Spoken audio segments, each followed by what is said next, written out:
Yeah. Look at this, Dean. Look at this. We got some international flair today. Hello. Live.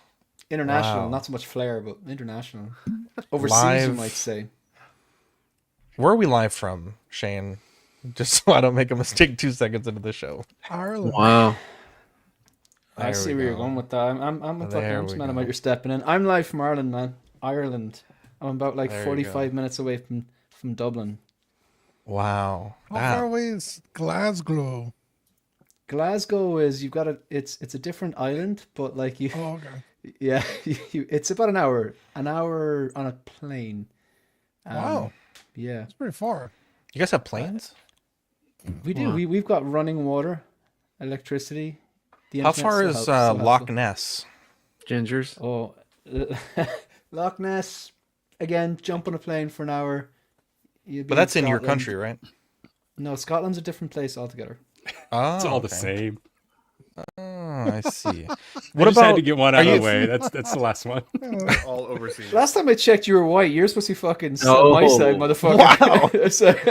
Wow. Ain't no sides here racially. What the hell? Wow. Are you familiar I've watched with your show, man. You're right on the edge. You were right on the edge. Don't be going holier than thou. You were right on the edge.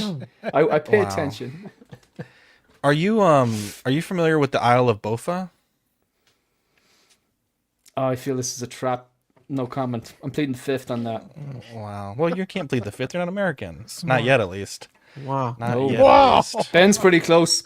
I'm pretty From what I close. hear. Oh boy, it's gonna be a fun show tonight. Are you an angel? What? An angel. I heard the deep space pilots talk about them. They're the most beautiful creatures in the universe.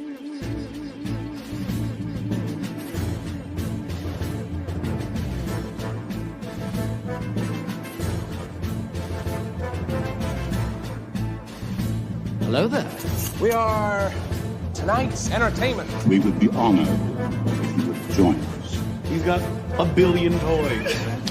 You brought in the doll collection. These are not dolls, Jim. These are commodities. Same as gold or oil. 5, 4, 3, 2,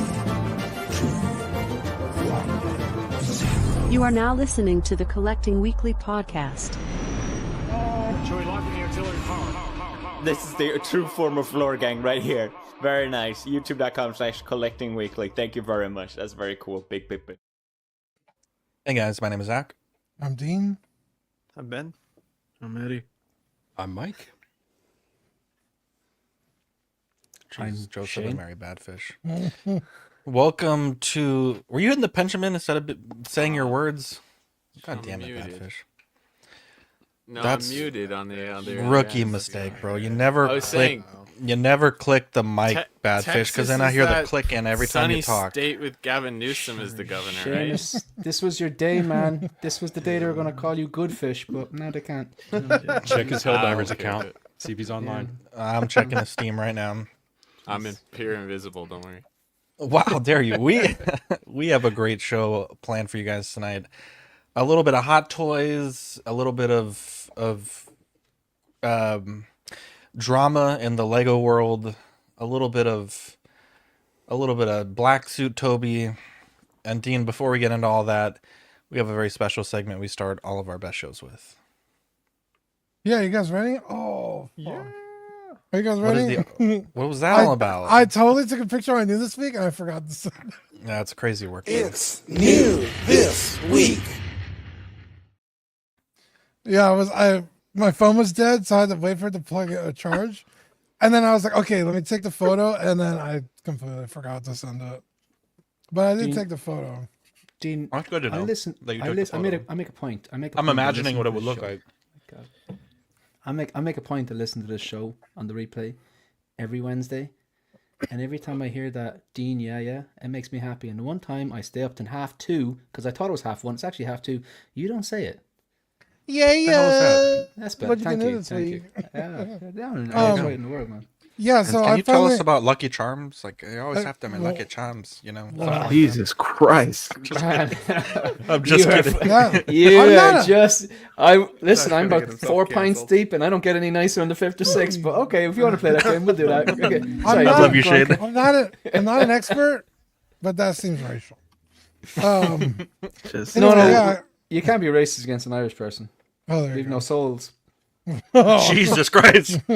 We don't. Okay, so that's I finally- Gingers. Next will be. I'm pretty sure. Isn't that where they are made? Actually, they originate in I think actually Scandinavian countries because there is an advantage to being ginger in countries where they don't get that much sunlight because it helps them absorb vitamin D. I shit you not. That's a real thing. That's a real thing. That's an actual thing. The human body is amazing. I like the way you say vitamins. Vitamins. I love it. Anyway, so I finally got my Play Arts or Bring Arts Sid Highwinds, which I've been waiting for since I was like fucking 10 years old. Jesus and Christ. the big boy. That looks like that kid. I Hates don't remember if Sid. you remember on Oh, I Vine. remember when we talked about these. The kid on Vine? He's like, No. crackhead back at it again. It's like this little kid hitting his head with a basketball. Oh, wow. Yeah, exactly. How dare you? I miss Vine, bro. No, Sid is a beer drinking, cigar smoking, womanizing piece of shit. He's awesome. He's American. Yeah. Pretty much. He tries to go to space. Anyway, and then Kate said, which this thing is huge. It says in my head. We talked about this on Small Talk like Yeah, a long time years ago. ago. Yeah, so all those pre-orders are finally coming in, which I'm super excited about. So yeah, these specifically these two characters were like never made. So these are like huge deals for me. I'm excited. I love them. They're so good. But that's what I got. Let's see, Mike. What did you get this week? Yeah, after years of it sitting in my cart with Kit, was kind of influenced by Marco, who couldn't make it here today, to finally pull the trigger on the Topo bank robber Joker suit. Yeah, it's pretty good. The tailoring's real good. It was kind of a real bitch to get the feet and stuff on. The pegs are tight, if you will. So that was a bit of a struggle, but heating them up, it looks really good. The shot on the right is actually the in-art sculpted Joker. I just kind of wanted to see what it looked like on it. It does not peg in, but the shirt collar is tight enough to hold it in place. So I may actually go with that look and pick up just an empty mask to kind of have him holding that and have some posing options for it. So yeah, pretty cool. Nice, dude. Very cool. Yeah, I saw that picture on the right, and I was like, God damn, Topo stepped their shit up. I didn't realize it was the inner one. I was like, dude, this has got a bargain on it. Eddie, I No think you probably got. bullshit. Oh, go ahead. Sorry, go ahead. No, you're good. I was gonna say no bullshit. I had these shoes when I was in high school. I think I did too. Oh, yeah? Yeah, they were Skechers. Are they Asics? They were Skechers. Skechers, yep. Wow. Nice.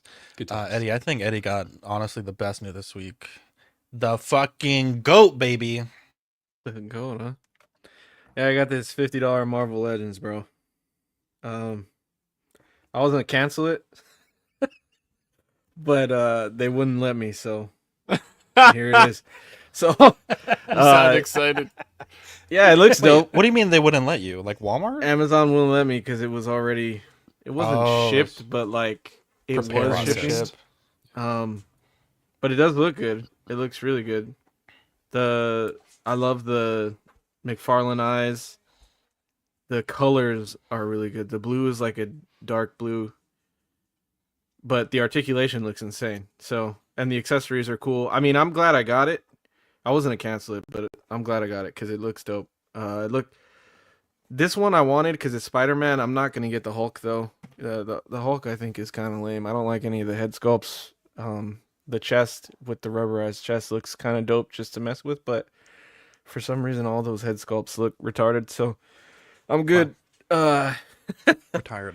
But yeah, I mean, $50. Looking at this, like 2 head sculpts, all the accessories, hands. Like, I'm not mad that it's $50. Oh, 3. Oh yeah, I guess yeah. You're right. The one on it. They look very similar though. Yeah, it has I'm not a that fan. like people's eyebrow thing going on, but I mean it. I get it, but they look similar. I wish it would have had like a I don't Totally know. different eyes. Yeah. But it looks good. I haven't messed with it yet. The packaging's really nice. I like the Maximum series, and the pictures of the figure all over it look pretty good. And the accessories, the Spidey Sense thing looks good. So it's cool. It's so amazing. Yeah, you did an unboxing this week, yeah? I did. I wish I could go back in time and unbox it for the first time again. It was so Dang. so amazing, Eddie. That's how They good it need, was. they need to do a black suit version now. Are you being sarcastic, Zach, or did you actually? No, like it's that? really good. It's Oh, really okay. good. 'Cause I got the Dean end of is that not a stream. fan, but I wasn't sure either, Ben, because I watched the unboxing. And you didn't seem too happy with it. Not excited? I was like, okay. Well, it's because I'm depressed, but I was very excited. Eddie knows. Yeah, Fair it's, enough. it's exciting. Yeah. No, that's great. It was hard because, I was being assailed on all sides. I was like Captain America, like I was your friend too, getting, Winter Soldier and Cap trying to come at me. But, I had fun. It's a good figure. So congrats, Eddie. Thanks. Shane, what'd you get? I got the John Wick. Just actually kind of started unboxing him today and just started filming my review, seeing as I had like 4 hours to kill where I'd normally be sleeping, but it's okay. I'm glad to be here. Ben's right, man. The hands on this, they're like spuds, man. They're just like spud is like a slang word for potato. You know that, right? No? Yeah. Anyway, I ate them all, and I'm not full. The hands were so bad. I'm looking into getting custom hands, but the figure itself is pretty damn cool. Like I do think the likeness is better in hand. I love the guns that he comes with. I know you guys like guns. That's That true. dragon's God bless. breath is just one of the coolest scenes ever. I really like this, but I am looking into getting custom hands, and I got a custom dog on its way. This is, not how I thought my 40s would go. But thanks. Shout out to Bob Dylan. Don't ever ask him about custom stuff for John Wick because your wallet will get He's a lighter. goat, bro. He's got like 20 John Wick. Yeah, it's so. I saw he was selling some John Wick stuff the other day. Actually, I saw. Yeah. That was an April post Fool's. go out from him. Oh, Was right. it? Oh, maybe. Yeah. It might have been. That's fair. This figure's pretty good, man. Just the hands need sorting, and the dog's on the way, and there's no ankle pivot. Like it's weird. Like their shoes, they're not boots. Like they go up and down, they go left and right, but they don't go side to side, and that really limits articulation. That's not cool. But overall, I like it. There you go. I'll send you the walking pose I was able to pull mine off in. That's what I had to do, man. That's literally what I had to do. But as I did it, was like, okay, the pose I have in mind I can't do because it's pretty much standing, like, and because of the ankle articulation. But then when I'm just going to do a walking pose, it's like, okay, this looks way better. So it's one of those ones you have to. The pose will determine if it looks good on the display. Don't make this mistake that I did if you're filming a review. So I spent like 4 hours deep under the green haze of weed, taking all these photos and being all proud of my review, and posted it finally and watched it on the big screen to see how it turned out. And I realized that I'd forgot to take this little square foam out from underneath one of the hair pieces. So I love all my photos except for the fact that there's this dangly foam sticking out the And do you think maybe it is it's so anything bad. to do with the weed you were smoking, or It had nothing to do with that, honestly. No. Yeah. Definitely Okay, not. so Yeah. no pints. When Don't I do review drugs, this kids. one. Yeah, Don't yeah. do drugs, kids. Drugs are bad. I wanna. You're a big fan of Guinness, Shane, right? What gave it away? Dude, I'm gonna say something. It's crazy, but I've never had Guinness. I want to try it so bad. The thing I is, don't think like, you're gonna like it. I'll tell you this, right? You don't think I am? You've never had Guinness? No, I've never had it. You've never had a stout in general? This is Oh, totally puts his just fucking Wait, is hair the in drink- his my chest. point. Is a drink called a stout in general, or is it called a stout? A stout is kind A of like stout. typically a really, really dark beer with kind of like Yeah, a it's white good, head. yeah, Like, I you know, don't think so. I Guinness usually is a drink, stout. the Latin beers or Wow. Busch Light. It's too hardcore. It's just for a me. very I don't different think you'd beer. like it. Yeah. But I'm gonna the try funny- it. I'm years ago we Gluten-free. we had I don't remember who it was on the show, but they were talking about they love Guinness, and I was like, I'm gonna try it, and then I never did. But now mark my words, between now and Tuesday I will have tried it, and I will give a full review on the next show. But no, whoa. I can't let you do this. Right. You have okay. Have you ever seen okay? If you're not drinking Guinness in Ireland in a pub, like I'm drinking it out of a can here, but I recognize it's not as good as draft. Yeah. I've never had a good Guinness outside of Ireland, and that's not me being biased. It doesn't travel well. It's not the same, and it's treated like a religion over here. Actually, it's treated better than a religion. But like if you come to Ireland, that's how it's. And even like not every pub in Ireland does good Guinness. There are pubs that are renowned for doing good It's a lot of Guinness, work. and that's how you drink a Guinness. Have you ever seen that? You know, in the Matrix, where Neo is took out of the Matrix. And he's like, my eyes. And Morpheus says, you've never used them before. That's literally what you'll experience when you drink real Guinness. It's an actual fact. I'm telling you. Great. Well, Yeah. if I You ever probably make wanna it move here. across the old pond, as they Overseas. say, over to your neck of the woods, I will hit you up for some Guinness. We'll Guinness together. Me and Dan have lots of Guinness together. Yeah. That's pretty sweet. What do you call it? Splitting the G? The B. I think. Yeah. Oh, the G. Yeah. Sorry, that's a different thing. We have V's in Ireland too. Splitting the G is literally when obviously Guinness, because of the two-part pour, you have like the well, I can actually kind of show you here. So there's the black line and then there's the foam. So the black line acts as a marker.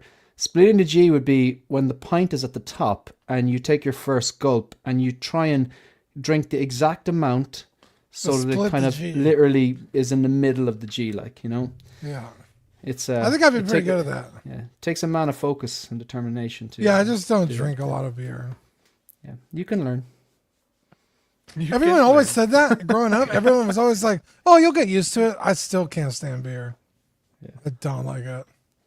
Man. I don't drink a lot, but if it's a warm, like a hot day, Like bro, get a fucking cold beer, man. I would not have Guinness on a hot day either. Make me sweat. You know what, Zach? On a You're rainy not day. wrong.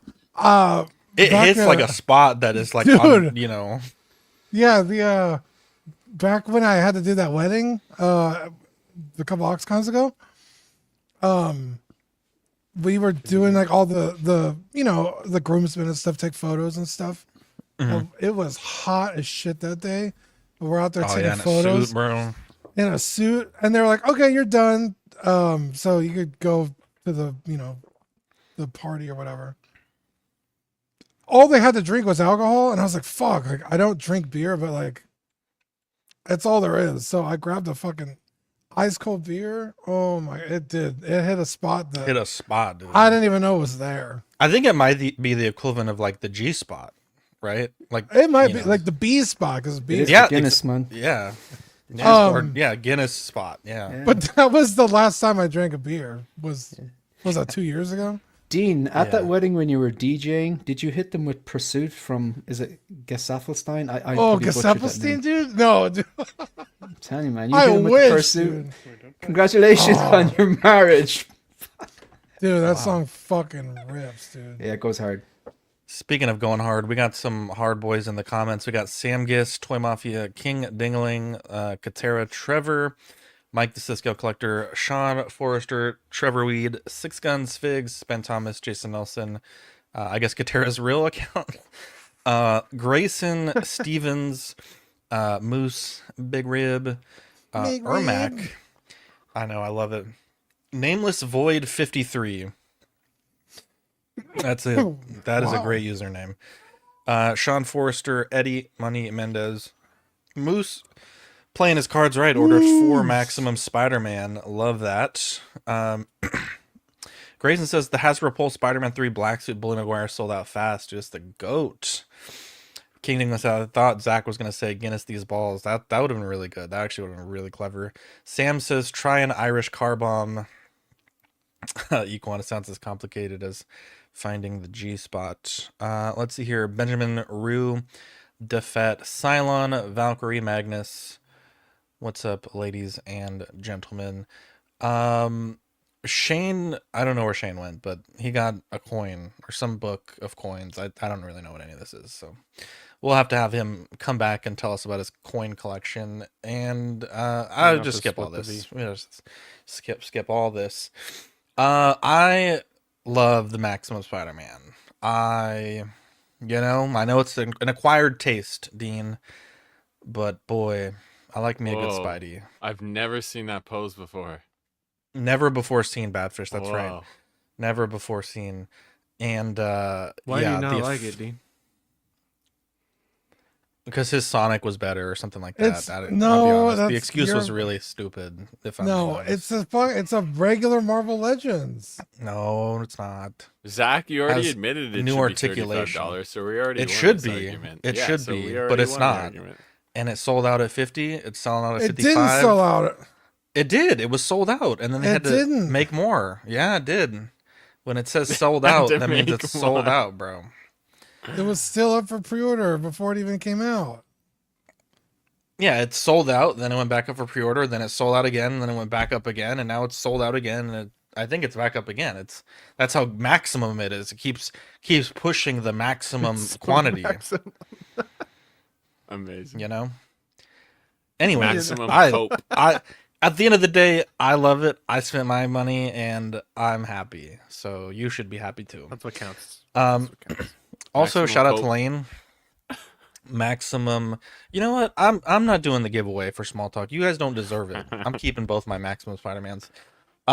Also, shout out to Lane. Got the pink moon swatch for me. Greedy. Yeah, it's how dare you, Ermac? How dare you? Is it like a breast cancer awareness thing? It's actually for the pink flowers in spring. And Eddie's opening it live. Yeah, it's also when the moon is furthest from the Earth, and so it's the smallest full moon of the year. Oh, I thought this was for that all-woman flight with Katy Perry. Amazing. Oh, yeah. Maybe that's why, actually. I don't know. When you get it, you got to kiss the ground, man. Did you see she released her set list in space? Right? With that 720 camera, you couldn't read shit on that butterfly. Yeah. Did you hear them screaming when they were coming back to Earth? I need to watch it. I haven't watched it. That sounds hilarious. There's a video of them Fucking just like Gail losing their King. mind as it's like the ultimate drop zone. If you know. At any rate, it's great that we have a community of collectors all over the world that will be able to help you. Even Chris went to the boutique in Toronto to try to get it for me. So did we get the Badfish wrist shot yet? We still haven't gotten the fucking wrist shot, bro. I've had toy shows and storage units. I was gonna. You do can't it today, take 2 and fucking How long seconds. does it take to put a watch on your wrist? I'm Man, I also think you nervous sold to this touch shit. I'm also nervous to touch it. You're gonna have to wear it. So that's what she said. Wow. Anyways, Jesus, Joseph and Mary. Go back to CW Shane Plus. stuff. Oh God. Well, I was good to not talk about it, but Shane, tell us about your coin collection. Wow. How dare you? But you know what? The more meaner you are, I'm like, okay, at least they're setting out, this is what I can do, this is what I can't say. Because sometimes I say stuff and it's a bit too mean. You're a guest of honor, bro. Yeah. As long as it's pointed at Zach, you can say whatever you want. This as is long as it's someone- not about Maximum Spider-Man, you can say whatever you want. I blame Marco. Though Marco a long time ago said like, yeah, we give each other a lot of shit, and I was like, all right, well, it sounds like just back at home. Yeah, sorry, this is really nerdy, and I know that coins are not in the 6 scale thing, whatever, but they come in Hot Toys. They do, but I think that's how I got the impression that people in the 6 scale community didn't like coins. So as a member of the 5 First, like when you the 5 First, basically. Oh shit, I didn't know you remember. Yeah, I got a Stormtrooper outfit, TK kit. No shit. Yeah. So and every now and then, like you do That's a troops, charity organizations, stuff like that. Comic Cons, all that, and like coins are a big thing. I never realized it, but every garrison in the world, like that's what they call them. Like there's an Irish garrison, Italian garrison. There's probably There's probably one for every state in America. They have their own like merchandise runs where someone is in charge of merchandise and they Typically, every now and then, every few months, they go, right, we're doing a coin to commemorate, for example, if you look on the screen, the rectangular ones are to commemorate the 10th year of the Irish garrison. And that person orders a run of patches or coins, and they're limited to like 5 per person or whatever, depends on the region. So like a lot of these coins just look like given, but some of them I bought, but I'd nowhere to put them. And it's like the idea is you buy like 5 coins, you might keep one for yourself, but then if you're at a Comic-Con or Star Wars Celebration, you meet someone from the 501st, it's not uncommon for 501st meetups and go, okay, I'm going to swap you this Irish coin for this Mexican coin, or this Irish coin for a Japanese coin or whatever. So I just had an ending to actually put them in because they're a strange size, the actual coins. They're just bigger than an average coin or whatever. But I just got it swimming during the week, and I only have 6, so I'm not going to be put into the Hall of Fame in 501st anytime soon. But it'd be nice just like have a collection gradually built over time. But I think they're pretty cool. I don't know, they're just really simple, but so I they're beautiful. Way too excited about this. Yeah, they're pretty. You know what's a cool way to display stuff like this? You can buy them or you can 3D print them, but they make like coin, it's just like almost like a frame, and the coin just stands up. You have a bunch of those on a shelf. My dad, in the military, they do this. Maybe Patrick can confirm. I think it's called like a challenge check. coin. Yeah, and like if the commander sees something that you're doing well, they'll give you. And so he has a bunch of those on display in his office, and they look really cool. Yeah, if I need anything 3D printed, Zach, I'll go to Mike's Adventure World. Okay, get him out of here. Get that Irish fuck out of here. You thought all that bad manners would go unnoticed. How dare Only you? if you want a quality item, Shane. No problem. You know We'll talk. We'll talk better. Okay, you know what? I mean, mine still hasn't If shown you want up. copyright- I knew you were gonna. Wow! Zach's Wonderland always gets me my packages. At least I will It'll say. There you go, there. baby. I'm God just damn putting it. it out there. I will say, Ben, I'm on the phone Sunday with UPS trying to be like, "Where's in my Zach's boy's Wonderland's package?" defense. That's what I did. There I you went down. 10 points for to Ben. the store. 10 points. I didn't see God any proof damn of it. that though. Zach always sends me proof that he's at the Yeah, I'm store like, physically. yeah. I'm in line you right go. now. All right, That's what I hold do. On, I got Before my I get yelled- receipt. Hang on, Yeah, before I right get yelled over at for there. using the scale. Before I get yelled at for using the scale, if you know. Mike, if you want to actually get your That packages, was you let me know. crazy, by the way, Zach. Just insane. Craziest shit I've ever fucking heard. You've been a Bad fish. customer for like 8 years, and they like Couldn't use the scale, bro. That's the craziest shit I've ever Insane. heard. The Yeah, scale I couldn't- where? What? I got. I don't say in trouble, but I got told that. Chastised. Thank you. That's a good word. I got chastised because they wanted like $45 to ship a package that I was shipping to a friend, and pirate ship was $9, and I was like, okay, well, I got the quote. It's too high. All the shipping options are too high. So I was like, okay, I'm just gonna use pirate ship, and then it was on the scale already, so I just used that weight. They're like, you can't do that anymore, bro. You got to consider buying your own scale and your own tape measure. But I ship balls on the scale. So here's the question: when you go in, do they not confirm the weight, fucking anyways? And Yeah, use that exactly. same Whether I'm shipping it or scale not. with- But okay, but the thing, okay, so I didn't say this the in US, the everything costs vlog. extra.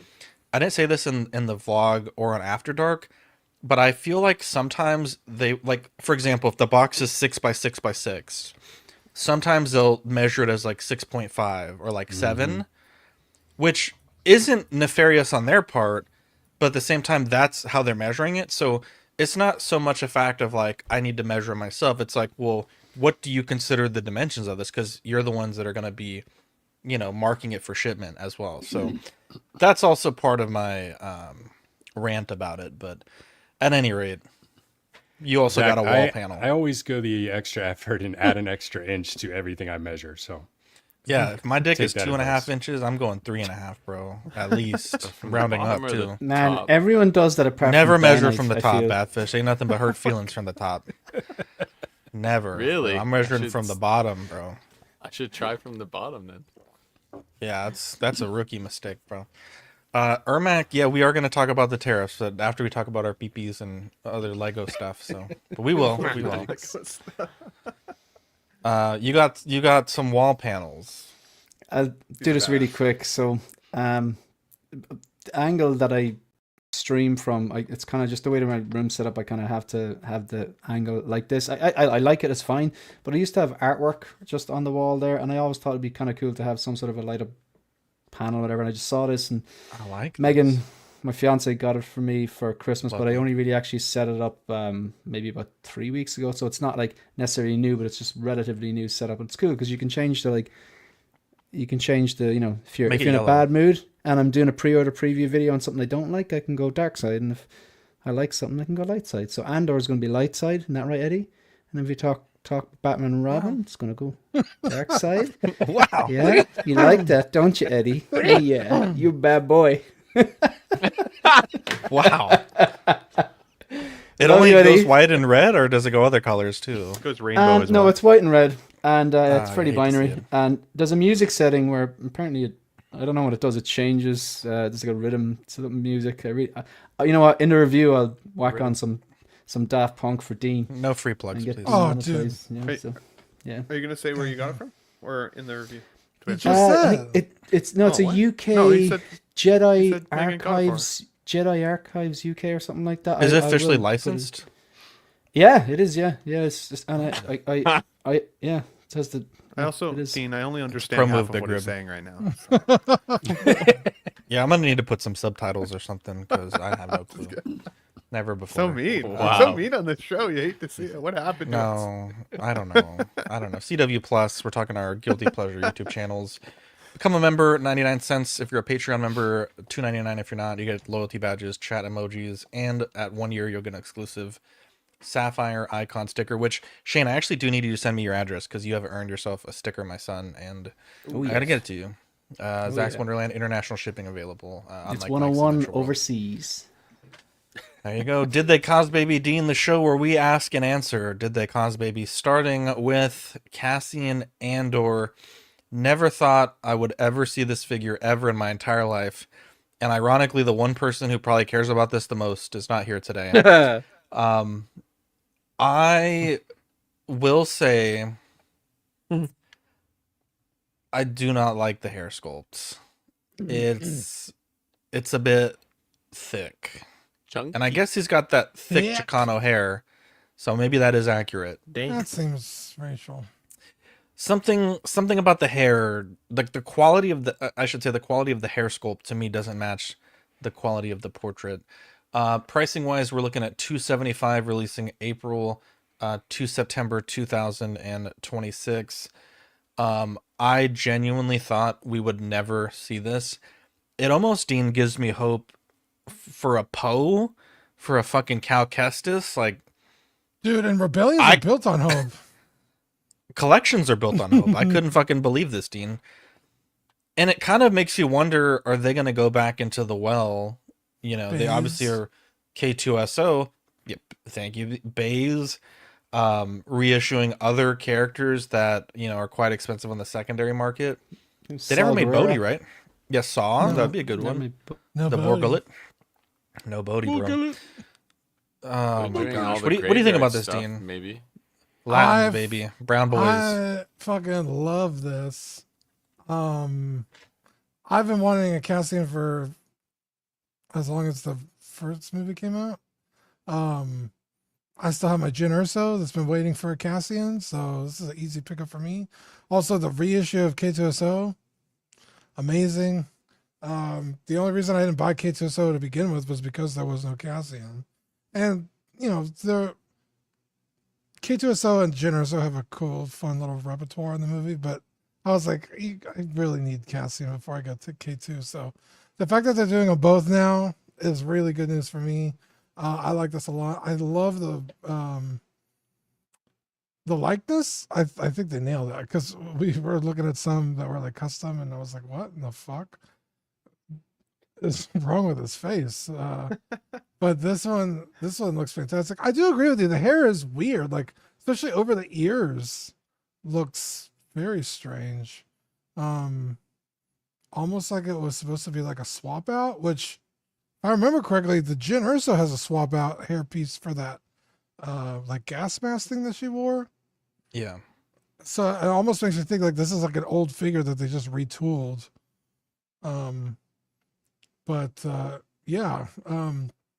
Lose that little green jacket. I guess that's for the next season of Andor. Ditch that jacket. You got the Rogue One look. So No, this is branded Rogue One, man. This is branded. Is it? Rogue What does he One. wear this jacket? He This wears is- it. Yeah. Yeah, it's branded Rogue One, and the K2SO, which is weird, is branded Andor, and they mentioned season 2 in the blog, so it's actually branded Andor, and he wasn't in Andor, although Cassian gets arrested by a KX style droid, which probably he's isn't supposed him. to be in. He's supposed to be in season 2. Yeah, he is. So they do mention season spoilers, 2 please. in the K2SO, but I don't remember this jacket in Rogue One. Maybe at the beginning when he shoots the guy off the wall. Anyway, Probably. I love it. I think it's great. Yeah, maybe. So I sent Zach those side by sides because I was like, when I first saw this figure, I was a little excited just overall that they finally made a Cassian Andor. In fact, that very night I was on the Wolfpack Wednesday Jedi Knights Watch show, and I was like, how come we've never got, the standard like Cal Kestis and Cassian Andor? Like, what the hell, right? And then they put this out, and I was blown away. And then when I looked a little closer, I did feel like I felt on the critical side in terms of the likeness. I don't love it as much as Dean, I will say. The face has grown on me for sure, but I do think the nose bridge should have been a little bit longer. I also think his face is just a little bit more slender than the figure gives him credit for. And if they were going to give him this kind of windswept hair, I would have loved to see them give kind of like they did with John Wick 4, both the windswept look and the straighter down his face look. Because he looks both ways throughout the course of the movies, or the movie anyways, and the show, but it doesn't feel like it nails it 100%. I also didn't love the tailoring on this one. I also felt like the tailoring made him look kind of bulky, where in the show and in the film, he's quite slender most of the time. He's not a very big guy. His presence isn't overall that big. But because we've wanted this character for like 9 years, it's one of those things that I feel like collectors were more likely to give him a bit of a pass. I feel like the figure itself is probably only like a 7.5 or an 8, but our excitement level and nostalgia put him into that 8.5 to 9. So overall, am I happy to have it? 100%. But I didn't love it. I will say though, the price point is pretty solid, and he's a pretty unique looking dude. So without a side by side to the direct actor, which I never ever truly feel like is that fair of a comparison, if I'm being honest, even though I do them all the time, I don't always think that that's a very fair comparison. I do see the likeness to the actor still in there.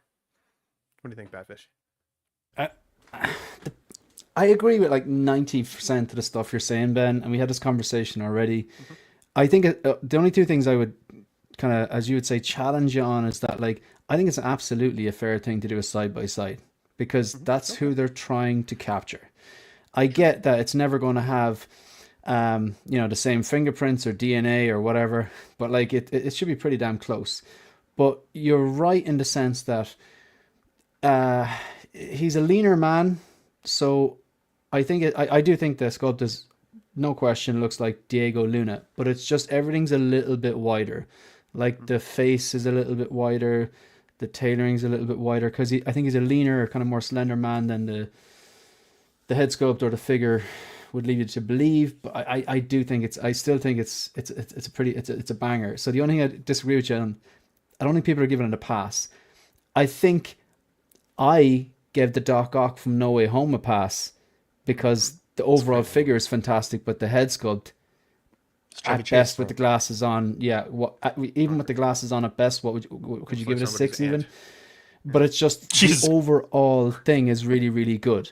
So I don't think people are giving this a pass. I just think maybe there's people overhyping it, saying it's a 10 or whatever like that. I think the head sculpt's a solid 8. It's not like mind blowing, but it's still, that is Diego Luna. It's like when you stretch out an image and it's like you haven't done it in the correct proportions. You're just widening it. It's just got a little bit wider, but yeah.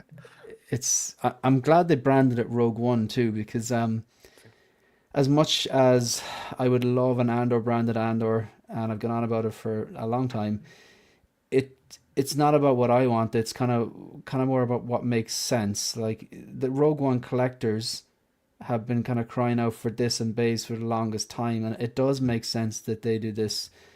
And I don't normally accept the argument like, oh, they have a xenomorph, yeah, cool, you got to buy the xenomorph, but it's from a movie I think is okay. I want one from Alien or Aliens, but yeah, but you got to buy this to tell Hot Toys that you support it.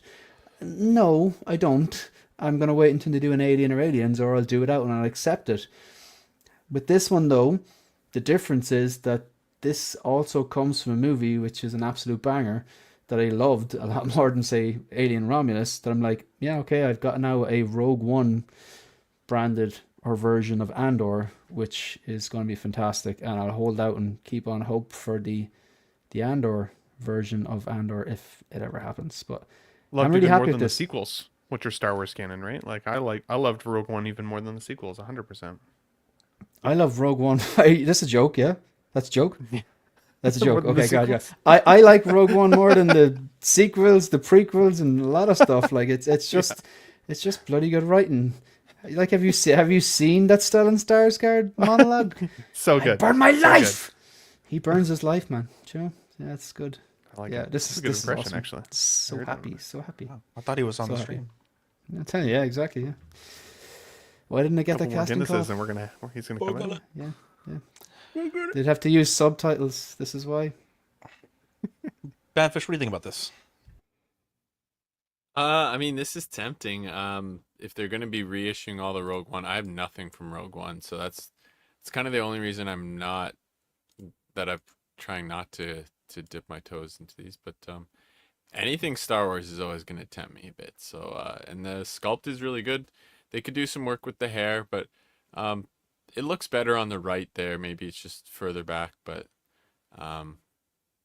yeah, it's really cool looking though. I like the puffy vest and everything he's got there, and the layering on the clothing is really really nice. So maybe we'll see. Right now I'm trying to curate and get the collection on display, and I'm trying to reduce how many boxes I have. So this might be one I just have to get on the secondary market later or something. Fingers crossed it doesn't go crazy or something. Oh yeah. I tend to agree with just about everything that was said. Ben, to your point, the first thing I noticed was I felt like he was a little bulkier than I remembered him being. One of the guys in the chat, I think Sean kind of mentioned it. I was thinking this too. His portrait looks more like how he does now than he did in that show, right? Because he had the slimmer face. Obviously, he's, what, I don't know, how long has it been? 10, 15 years? 10 years. 10 years older. So, It's 9. Next year is 10 years. Okay. Next year is 10. Sorry, I had to do. Jose's not here, so someone's got to fact check. Listen, I was thinking 2016, it was right? like 15, so I'm kind of happy it's only 9. And so listen, like we do in this hobby, right? It's always, what's the next exciting thing, right? So the first thing I'm thinking when I see this is great. When are we going to get the version with the blue parka, the big heavy coat? Because that's kind of the look that I like. So I don't know, maybe they release a Toy Fair exclusive version or something with that now that they got his likeness. The other thing I was trying to figure out is, kind of, I think like Badfish said, I didn't go chasing this line because it was missing some of the main characters. I would love to have these characters, but now it's a question of, if I get Cassian, do I start chasing, the secondhand market for the other figures, or are they going to re-release, right? Conspiracy theorists, I start looking for reasons or for clues. I see that they kind of went with the old school, rectangular base here, and they didn't give them, a fancy new base like they have been with a lot of the figures lately. So that makes me think maybe they're not going to reissue, because it would be easy to reissue all those other figures with the fancier, newer bases that they've been doing. So, yeah, I don't know. Just trying to figure out, stay ahead of what Hot Toys is figuring. But we'll see. But yeah, I want the blue parka version, so I'm not quite happy yet. Do I have to talk about it? No. Eddie, tell us how you think about Maximum Spider-Man. It's pretty sick. How'd you know I was thinking that? It's Because I saw it's you playing actually with it. pretty fucking dope. It's pretty fun to mess around with, dude. I haven't played with the effect hands yet. So the but no. the only things, since you brought it up, the only things that I think it should have come with is a stand or a flight stand. Like, I feel like for $50 they should have thrown in a flight stand. It comes with a stand for the effects, but they should have thrown in a stand or flight stand. And then magnetic feet would have been cool, just for the nostalgia of it, But I was thinking about it today after the unboxing. The only other thing I think it also needs is like when they take the mask off. Some figures have like the folded up mask for it to hold. Yeah. Yeah, I think that would have been pretty cool. Been dope. But or a half folded that might be in the mask super too. maximum. Yeah, there you go. Did you ever figure out what to do with those floppy webs, Zach? I don't know. It's like I think I can use it like if you cook pasta and you want to know if it's al dente. Sounds you just like a personal compare question. Very then you will personal know for sure. They're also, as mentioned, reissuing K2. We don't have to spend as long as this one if we don't need to. But this one is 265. This marks the third K2 series droid by Hot Toys. We have the Rogue One initially, and then the K2 flashback, and then now this one from Andor. Mike, I think you made a fucking incredible point about the bases not being updated to, more modern style, and that's fucking pretty good. Kind of atrocious. Also, correct me if I'm wrong. You're wrong. This rifle in the left was not in the original release. Correct? Yeah. Or was it? Correct. That is correct. Okay. Because the one from KX Enforcer droid, even from Book of Boba Fett, comes with an E22. Yeah. Which one's the E22? The E22 is the coolest blaster of all time. It comes with the original Shore Trooper, the Shore Trooper gun. Oh, it's like the shotgun looking blaster. Yeah, and the Stormtrooper Commander. Yeah. Thank you, sir. It's pretty sweet. I want and a it's 3D crazy. print one. It's crazy how that's the the E22. It's crazy how fast this is coming out because this one's October 25 to March 26, which almost makes me imagine that perhaps some of this was in production, alongside the previously mentioned. It's not that crazy. K2. They've done this twice already. Yeah. It's essentially the same. They just have USB. And I wonder how many people, and this is just speculation, but how many people would be upset or try to change their order to this one? Because I felt like I had seen. It seemed like the general consensus at that time was, I'm going to settle for the flashback version because I don't want to pay the aftermarket on the K2SO proper. And so I'm wondering if that's going to cause a lot of waitlist conversions as people try to secure this one. I don't know. That's just pure speculation, but obviously one of the out already. It's not, which is like typical Hot Toys. Or is it out? I don't know, actually. Wait, it's on it's waitlist. gotta be out. Is it out? KX is out. Okay. I have it. My apologies. But it is waitlisted. My apologies. It is And maybe waitlist. you're Sorry. right. My apologies. I was And like, you're that's right. an old ass show. My apologies. People I really got KX. I really because like they this wanted character, K2. Apologize again. That's the only reason I apologize. thought about getting the KX was because I was like, I want a K2SO. But at the end of the day, I was like, it's not him. It's never gonna be him. He's just not that guy. Is there a lot of differences in the I think it's the color. I'm not that guy. You're not that guy, pal. Well, this is that guy, and so This is him, has- bro. Yeah, this has He me is him, pretty bro.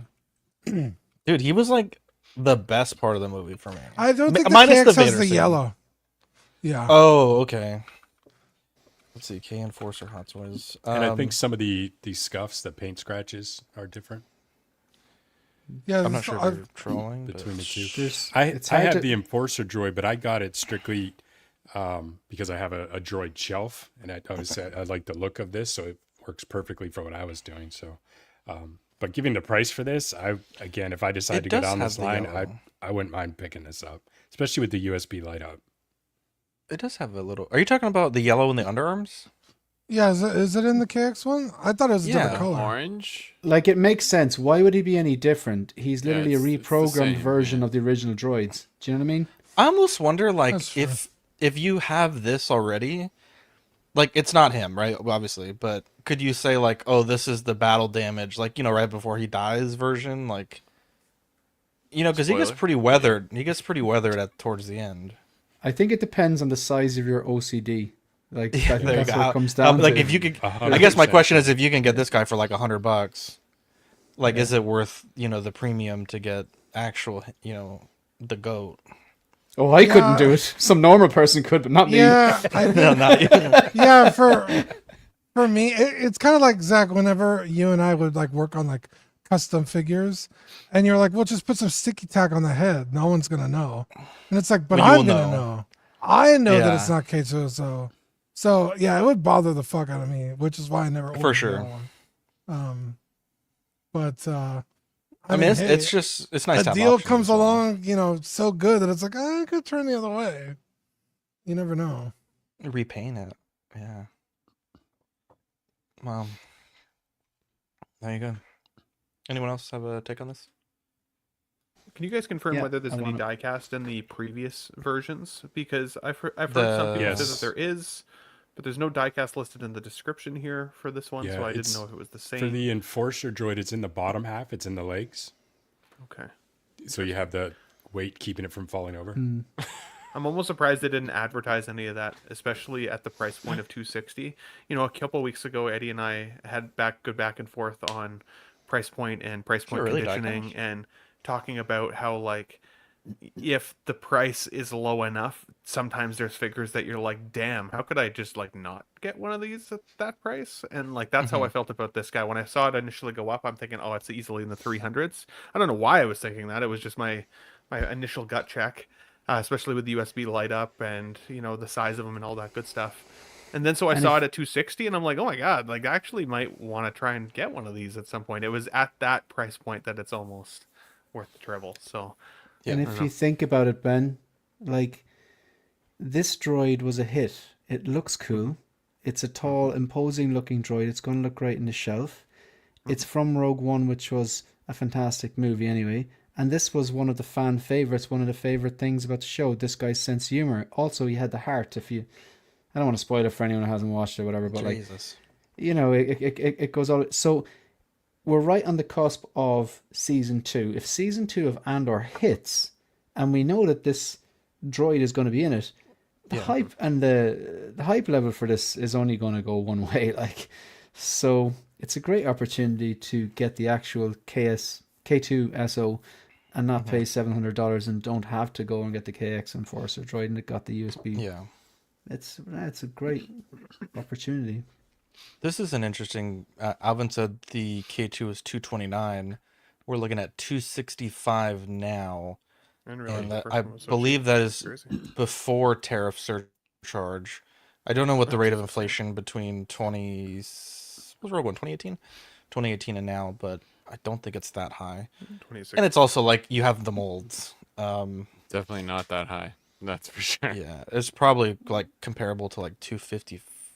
I would say like 240, 25 bucks. 245. But And Ben, to your point, I don't think they advertised the die-cast legs in the previous versions either. No. Yeah, I did not see it on the Enforcer page at all. But I didn't. it definitely go has back it. to because everyone talked about whether it would or not, and then it did. So makes sense because it would be pretty top heavy otherwise, I would think. So, Exactly. just for a little enforcement. there's no idea on where the USB connects. Is it in his back or his head itself? It better be in its back because if it goes to the head, Oh, it's yeah, like that would it's be literally awkward. plugged in, like, That's super weird. what I'm wondering. I would think it's like see the back right there, just like where it almost looks like there's a USB-C connection right in the back Yeah, center. I wonder. Maybe that's it. Maybe Very you skinny pull like neck. the antenna off or something, and there's a plug back. Yeah, very skinny neck if it is going into the back. Through the back, yeah. And this is, you don't have a Jedi cloak to hide the wires on this one. You're going to have to be creative. Yeah. Yeah, it's not going to be ideal for sure. At least the wire will match though, like the black stand and his like legs, so you can kind of get it to match the background or the. Knowing Hot Toys top of the head, that's crazy. Right? Yeah. Wow. You have to take like the skull part off to get to the Jesus. thing. You guys weren't specific enough. Hot Toys released Marok. We have the blogger photos here. Boy, what an amazing looking character for an absolute waste of nothing awesomeness in the show. That's all I have to say. I mean, the figure looks incredible. It's just, I don't have the money to just buy things that look cool, so it's not for me. But I think it's executed well, and that's obviously no fault of Hot Toys. Yeah, I just wish this character was cooler in the show. Yeah, I think if this character had lived through season 1, there would still be enough hype for me right now to be like, we could do something really cool in the next season. Like, this figure looks really good. Dude, remember all the fan theories? Remember the fan theories? People were like, dude, this is fucking, you know, this guy or Ezra. And like, yeah, Ezra. Oh my God. But the fact that... He did live. He's just a green fart now in the wind. That's Yeah, all. he's he went up and out. Maybe he'll come back. Maybe he'll come back with the Night Sisters. He's like gone back to them somehow. Wow. Yeah, but yeah, as it sits, this is just like, okay. Okay, no fault of Hot Toys. This figure looks great, but who cares? Is this cape actually wired though? Like, I don't. At least on the sides it is. You can kind of see the wire if there is one. It'd be probably right there. Not sure if I trust it. That's all. I don't know. The last time I was told something was wired by Badfish, it wasn't. So no, I complained that it wasn't wired. I was like, that was part of my complaint. You're paying $50 and they couldn't even put a wire in the frickin' webs. That was one of my complaints. Yeah, Zach, I think your take on this was nailed. You and Dean. It's like if he was, it's like if he so just amazing. done more, I would want it. I would want it more. But it was just like, It's like, okay. It was like excitement with no climax. Yeah, blue balled figures. Hate to see it. There you go. Let's see. Eddie, Badfish, you guys want to take a crack at this? I think Eddie might have stepped out for a second. It's kind of a boring outfit, to be honest. I don't know. It's all just one. That's crazy, bro. It looks like a cheap cosplay outfit. Yeah, it's kind of boring. Okay. Well, it's a hard O. This is why Star Trek is better, honestly, in my opinion. Well, I wouldn't say that. Jesus. Wow. Okay. All right, let's. That let's depends on wrap that it. island alone. Star Trek Okay, this looks pretty good. All right, we got Black Suit Toby blogger photos. I still think it is the absolute craziest fucking thing that Hot Toys put this Venom head on this figure, and despite everyone saying it looks stupid and that it was wrong, they kept it. That's something. I do think that, I mean, it's not confirmed, but I feel like obviously the hashtag fix Black Suit Toby by Riley and Nick obviously had something to do with them, improving the figure.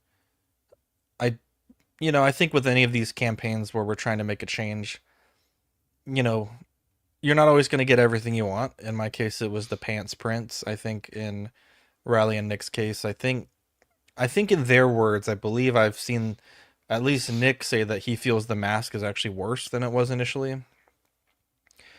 I don't have the eye for that. I'm an uncultured swine, and it looks okay to me. I don't have the eye for it, but the people that do say it's worse, so I'm gonna go with them. I've also seen some in-hand photos, and a lot of people, including Riley and Nick, were talking about the muscle shading. And I guess for me, it's hard to tell if it's shading or just the suit pulling at different areas and you're seeing the body underneath. I really don't know, to be honest. They're saying that they're happy that body shading was added. And so I'll take what they're saying as truth, because I don't know otherwise. But this is a cool figure. I'm actually on the wait list for this. I don't believe it's converted. I technically own 2 of the original. One, it's kind of a weird story on, but I for sure have at least one. When it's actually owned, it was previously owned by Nick, so if anything, it's like royalty. But I love. Did you sign it? He wasn't famous back then. I love Black Suit Toby. I really do. It's like truly Spider-Man 3 is a bad movie, but it's like, it's kind of like my bad movie. Like I like it a lot. And so, if I can get this, because the old ones, they have like those weird clear ankle pegs that like disintegrate, and you can't really just fix them, right? Because the suit is one piece over the ankle. So mine has bad ankles. In fact, all 3 that I've owned have had bad ankles. And, it's obviously something that I hope Hot Toys has taken and moved forward and fixed with this version, but that's something we won't know for a couple of years. But yeah, Grayson says that Vincent Toy is coming out with a custom black suit masthead sculpt soon. And speaking of third-party companies, Topo is making a black suit, which I will pick up because I have the original sculpt from the first figure, which I don't think is as good as this one, but, you know, it'll still be a fun, you know, anytime you can have fun with a figure, I don't think that that's too bad. But Dean, what do you think about Black Suit Spider-Man? What do you think about the campaign? Obviously, we ran a very similar one with Gandalf that was, you know, partially successful in its attempt to get things right. But I think it's great that the community can come together and, you know, make a difference. It reminds me of the reissue Mark 46 guy in every post. Oh yeah, there you go. Legend. Guess what I own? In his own right. I own the Mark 46 reissue. I think that was great. That's crazy. Yeah. I'm giving you a point for that because I totally forgot that guy existed. Yeah, every post, and it was the same thing with Nick. Fixed black suit Spidey, and it was like every post. Like I'm talking every like single post. Every cause baby fucking probably haunts fucking Howard's dreams, dude. Right. Yeah, I think this looks great. I'm with you, Zach. I don't have the eye for what they were fighting for. There you go. Nick is in the chat. Shout out to Nick. There he goes. Take your bow, son. Take your bow. What up, brother? Yeah, I don't have the eye. So like to me, I think the original one looks fine, right? The prototype. I think this looks a little better. If the head sculpt is worse, I'm gonna have to take his word for it. I have no idea. But I mean, black suit Spidey always looks fucking badass. So I really like the base. I like all the the goo, the venom goo all over the place. Oh. I think it's sweet. I think overall it's a cool figure. I fucking hate this movie, and I would never own this because it's fucking. I've gone over it before. Why I think it's trash, but objectively as a figure, I think it looks great. I don't know if I like it that much, but I think it's a personal thing. Like when he has, I like the unmasked head sculpt a lot. I think they did really good with that. But when he has that head sculpt on, I feel like the body looks small, the torso looks small, and this is an issue I've had with different Hot Toys. The torsos look slim compared to like the heads. The heads always look giant in proportion to it. I hate the masked head. I think it looks like trash. I do like the base. So I was tempted to get this with using that head sculpt and then using the Venom like attachment that you could use, even though that's like not movie accurate. I thought it looked cool, like a cool display option, but I didn't realize how expensive this figure is. So I'd get it on a so fucking expensive. It's ridiculous. Yeah. I'd get it on a deep discount, but as it stands, like I don't even love Hot Toys Spider-Man that much. But this one just standing up and down would look kind of cool. And I do really like this movie. But yeah, I don't know. I don't like the figure enough to spend that much money on it. So if I could get it on sale, I would. But it's not that great on its own, so it's weird for me as like we got, obviously these are collectible figures for us, right? But objectively they are still toys. As a toy, I think this is pretty cool. Like, I like that it does come with the Venom attachments or the symbiote attachments. I think that that's cool. While not being accurate to the film in that side at all, which is unfortunate, because that particular Venom or that symbiote also looked very unique to that time in film, right? That was the first time I think I'd ever seen, yeah, I'm pretty sure that's the first time I ever saw Venom on screen other than Spider-Man the Animated Series, and I loved Venom animated series, or Venom in that show, right? So to see him on screen for the first time was really, really cool. I thought Topher Grace played him really well, and you know, the dancing scene with emo Toby is super iconic. That's gonna kind of go down in history as just one of those scenes. I think the head sculpt. So at first I was like, I don't like it. Then I saw some more in-hand photos, and I was like, maybe I was wrong. Maybe I was too critical. Maybe I like it more than I thought. But then the more I see of it now with some other unboxings, I'm like, I still don't love it. So if I have this figure coming to me at some point because I'm going to look for it down the line, hopefully at a bit of a bargain bin deal if I could ever find one. I will not pay the aggressive price point that this figure came in at. And I like Tobey Maguire Spider-Man a lot. He was my Spider-Man for the longest time. And still, I think still probably is, to be honest. I had the No Way Home Tobey Maguire and I didn't like it. I sold it to Classy Thomas for similar reasons. Like I didn't love the likeness, but even the mask sculpt on that figure had this big egregious like seam nub right on the like top of his head. This one has like a crazy seam like right in the dead center of the mask. It looks rough. So as a result, even though I don't like the sculpt, I actually think I like the sculpt more on this figure than I like the mask on this figure, which is crazy. But for the egregious price point that they ask for this, I think it's crazy that collectors are still willing to just be like, that's fine, I'll just buy it somewhere else then. I'll just get a custom head sculpt in addition to the crazy cost of this figure. This is when I'm surprised that like there still wasn't more petitioning for like the mask portion to be changed. I know the boys did the best that they could. I do think that they won the battle at the end of the day. I think it was a win overall. But still, like, Hot Toys still only gave us like 75% of what they were asking for. And like, why only somewhat pay attention and not finish the job? It felt lazy, and I think collectors should still be pissed that they have to even consider going and buying another masked version just to upgrade their Spider-Man. Yeah, I got the weightless conversion on this. I was so close to pulling the trigger. I kind of regret not pulling it, seeing that first picture, like where he's posed up on the where he's posed up on the like building, and I'm a sucker for Spider-Man, so I was really hard not to get this. So I may eventually try to get this once I get all the collection room sorted. I might be selling off some other.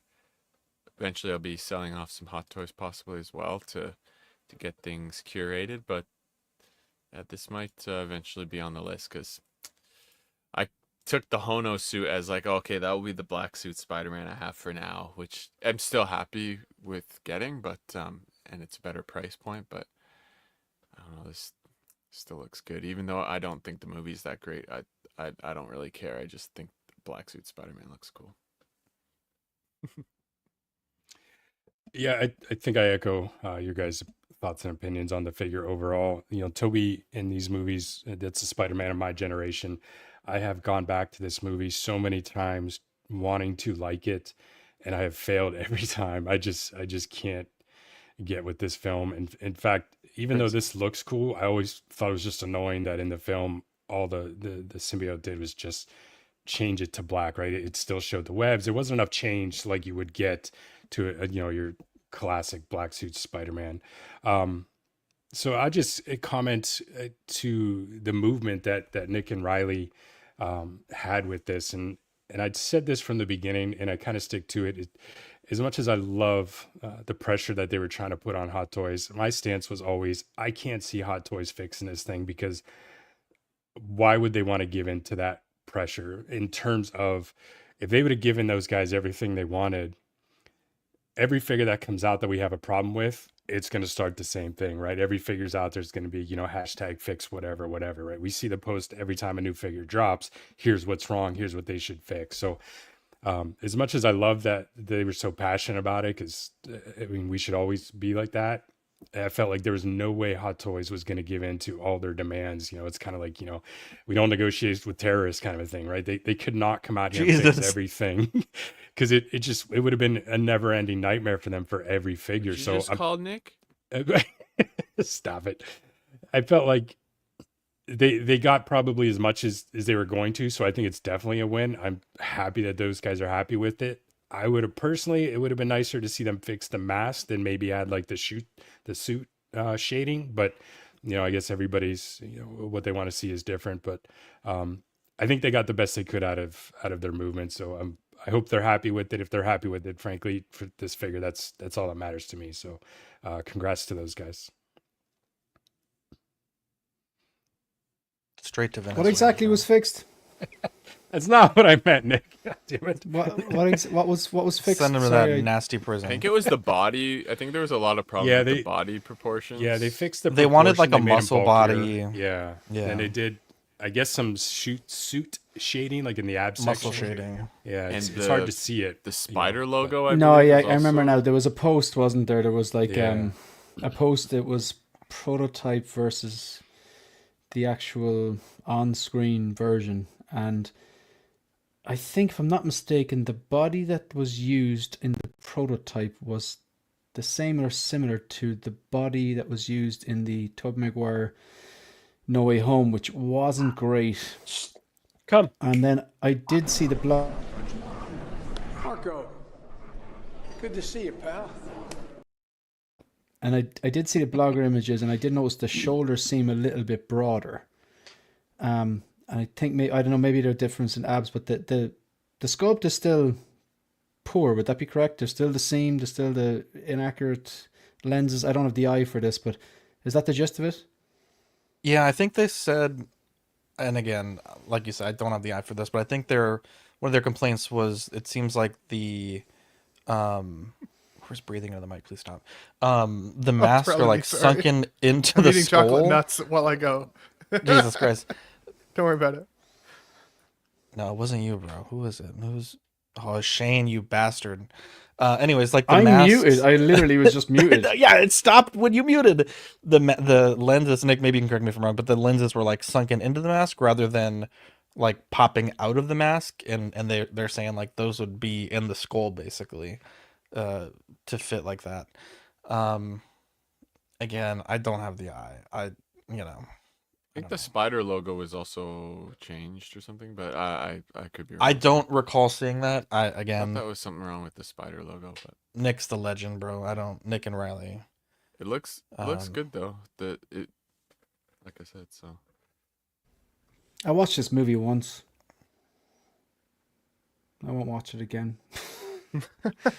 So bad that it's good. That's a good assessment. Yeah. No, I would watch this movie 100 times for Bryce Dallas Howard with blonde hair, bro. Oh my god, Bro, actually, yeah. Eddie's You're not spitting. She's never been facts, bro. badder.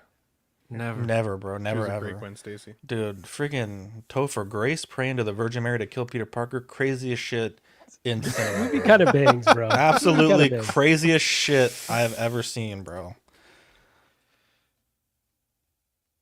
The more I look at this, the more I hate it. Yes! Let's go. Tell us more. What do you hate about There it, he Eddie? is. Give in to the dark side. The body is so small. Like, I get it has muscles now, but the shoulders are not wide enough. Keep going. I'm breathing into the mic now. Wow. I'd do the same if I lost Bryce Dallas Howard. Oh, Wow. man. That's so funny. Marco, He's what do you got, think like about three this? girls. He's also fighting with the cookie girl in this With movie. dude, bro. okay, the cookie girl, like the goat, in my opinion. Like Who's he the would have been so cookie happy. girl? The landlord's neighbor. daughter, the one she wants to like make him Oh, cookies, and yeah. he's like a Yeah. deviant, bro. He's like a sexual He's like, deviant. he should have stuck with her, man. Go give me honestly. some milk. Yeah. I know Eddie uses that line, bro. I just know it. I need to rewatch this movie. Dude, that's a Tom Brady draft pick right there. You know what I'm saying? Like you pick a 6th rounder, that's gonna get you a couple bowls. That's I'm not gonna lie, I the- would have put the Spider-Man mask on her, but I guess. Oh my god. Jesus. Damn. You just got to work on your limp webs. But yeah, no, I Wow. think this is. I think it looks pretty decent, honestly. Like I appreciate all the hustle that Riley and Nick for the community. Now it's not perfect, right? Like it didn't come out exactly as they were praying. Just like Topher Grace was praying for Peter Parker to die. Just they like didn't come Zach out was exactly. praying for those pants prints, but you That's can't right. win them all. But he That's did win the right. staff. Yeah, I to hate be to see fair, it. There you go. We need to Sometimes you Photoshop get Nick and Riley 95%. praying to the Virgin Mary for fixed box. Zach got close on April 1st. I did. Well, no, to be fair, they also did say, I was going back and looking at my Instagram because I'm fucking hilarious on Instagram and I like to laugh. And John did say they might make a special one-off for me. So, I mean, it could still happen. Bro. He's talking to Viper as we speak. But yeah, In English. honestly, like it does look really good, honestly. But it's one that I thought maybe I wanted passed on it, got a waitlist conversion for the exclusive deluxe, decided to pass again because I was like, I don't know that it's 100% exactly what I wanted, this figure to be. I will say shout out to, and someone may have mentioned this already, but the customizer's name is Sekiro18, the same one that did the Goblin figure. He did the Deadpool and Wolverine kind of adamantium set. Yeah, Goblin, exactly. He did the battle damage Peter Parker, same Spider-Man. So the custom that he's got, or at least the prototype, looks fantastic. I know those things are a few $100, but they're not like crazy in terms of the custom market. So kind of $200 on a that's crazy, bro. No, I'm kind of considering that though, because it looks good. It does. I'm gonna send this to you. It does look really. I just fucking said good. that collectors should be insulted that they paid this much for this figure and then still have to pay $200 for that much for a head sculpt after the fact. But that's crazy work. No, this is a full body modification. Just so we're clear, though, it's not. Oh, okay. Just the mask. Maybe you're not wrong. Here, let me. Okay, I'm gonna send this to you right now. So, like the mods that he's working on looks pretty fucking good. But I think it is. Was it the guy that did the battle damage to the red suit? Exactly that same guy. Oh, that guy is really good. He's really talented. Yeah. All the work that I've seen looks awesome. So like this is a lot closer to what they were. I think maybe this is the stock and then that's the mod. So look at that torso. Wait, hang on. This is the stock? That's the stock, I believe. And I think this is the mod. Here. Motherfucker eating red meat, bro. Fucking just red meat and corn. That's his fucking diet. Jesus. Imagine the shits. Let's see. Zach, one quick thing to share. And it's a super random story. I don't think I've ever told anybody this story, but when I first got, I feel compelled to share because I thought about it with regards to this film. The first time I got a flat screen TV here in Canada, so probably a few years after. I really did not think that the next word after flat was TV, but come on. Yeah, the first thing I got myself a flat screen TV. After scaling up from the tube DVD, I played a Blu-ray DVD on it. And this was the Blu-ray that I played when I showed my dad how cool and great this new television technology was. I brought people over and I played the scene where the sand particles are building on each other in order to like become the Sandman. It was crazy crystal back in the day. It blew my mind, but that was one of my favorite parts. To be clear, because you're saying a lot of words there. You showed off Blu-ray technology or DVD technology because those are two different things. I think it was a Blu-ray at the time. I'm pretty confident it was a Blu-ray. So this was probably like 2024, like November. No. This was the first. Maybe it was a DVD. Have that in your collection, maybe it was a DVD. You still have it in the collection? I do. Okay, we need you to confirm after the show. Was it a I'm DVD? sorry. It's not a DVD. I'm actually so sorry. I'm sorry, Alvin. I will answer this question right now. Can you confirm which figure this was? He was talking about Marok, I believe. So hell fucking no is my answer. Okay, so his question for the audio people: do you guys think because of his limited availability, he will be a chase figure?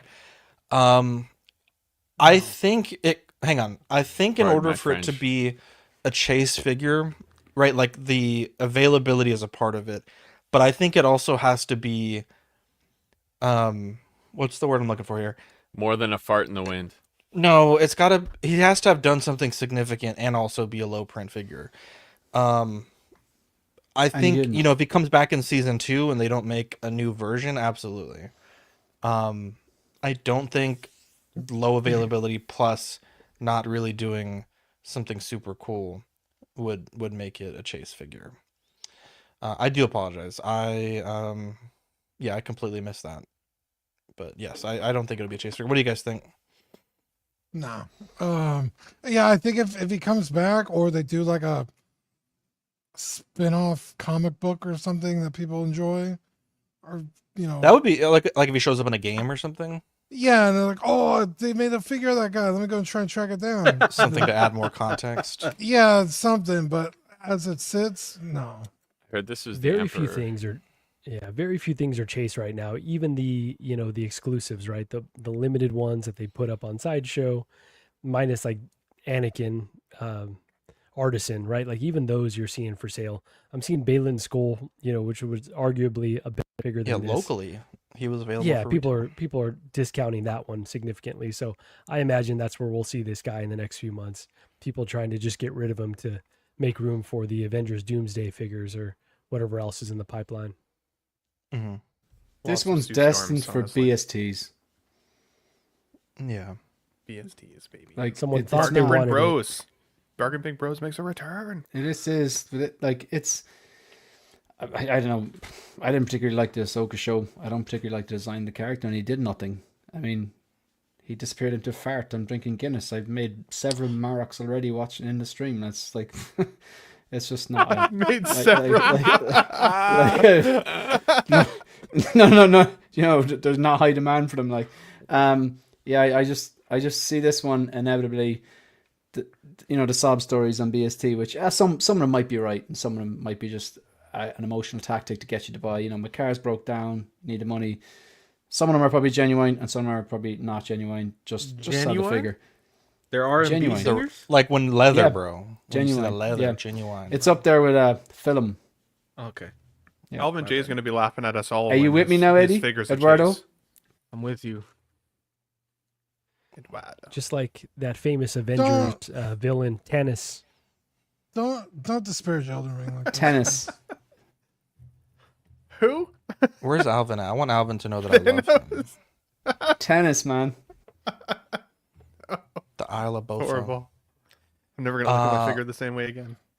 Let's Listen, Las Vegas. You come back to me when you can speak properly. Wow. I see how it is. Got Jazz Vegas? Inc. has shared some Penguin updates. They are now working on the weathering. This looks fantastic. I really like this a lot. Yeah, portraits look great. Weathering looks good. It's like I'm looking in a mirror at this body sculpt. But yeah, this is Jesus good, bro. Christ. This is really good. My God. Is anyone getting this? Okay, I'll go fuck myself. Well, you Jesus, took my I thought joke, your so I car- don't know where to go with it. So. I'm so Ah, god damn it.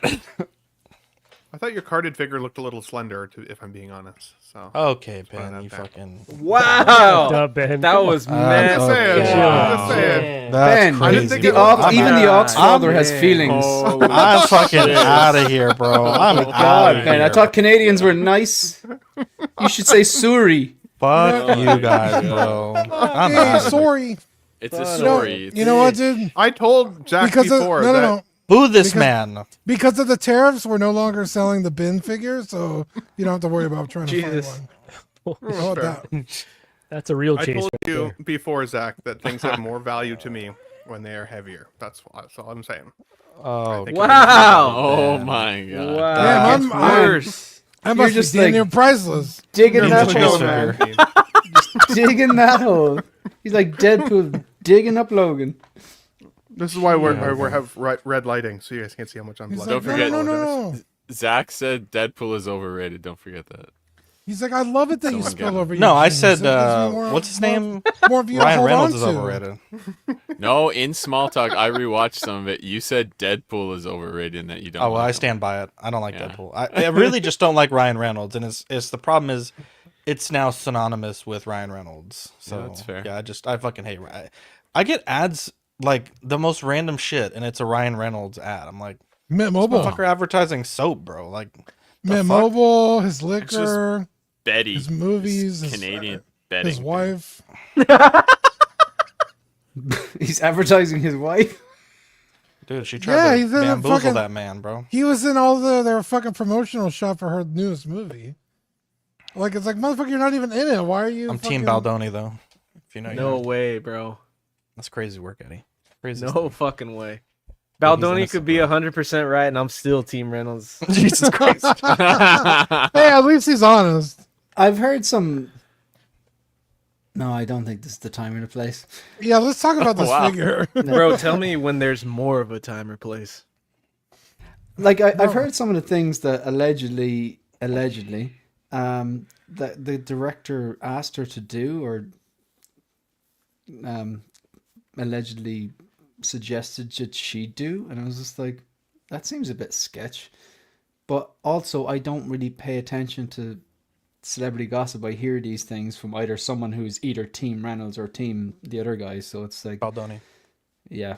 So I don't know enough. Like, It's been back and forth, basically, Shane. There's been one thing is revealed, and then It's been all fourth, bro. Yeah. He's innocent, bro. Yeah, he released like every single text thread they ever had. And It was bad. Apparently- Breaking news. My Go bad. ahead. I was gonna No, say for please. anybody that doesn't know, apparently, Lively was hitting on Baldoni. Apparently. Yes. Was hitting on Baldoni, and Reynolds got pissed, and Yeah, that's with- why this all started. Because Lively, like, cheated on whoever she was with to be with Reynolds, and I think Yeah, he's But worried, you're a bro. cheater. He You're was always worried. a cheater. yeah, he was worried that he was gonna lose his girl, so he started this whole shit with Baldoni, all because he was mad that Blake was flirting with him. Yeah. That So- seems like so when Zach a says stretch. Team Baldoni, I think Baldoni's in the clear, but at the same time, Ryan Reynolds is Pikachu. He's fucking Deadpool. He's free guy. He's everything. Like you're taking the L on this one, dude.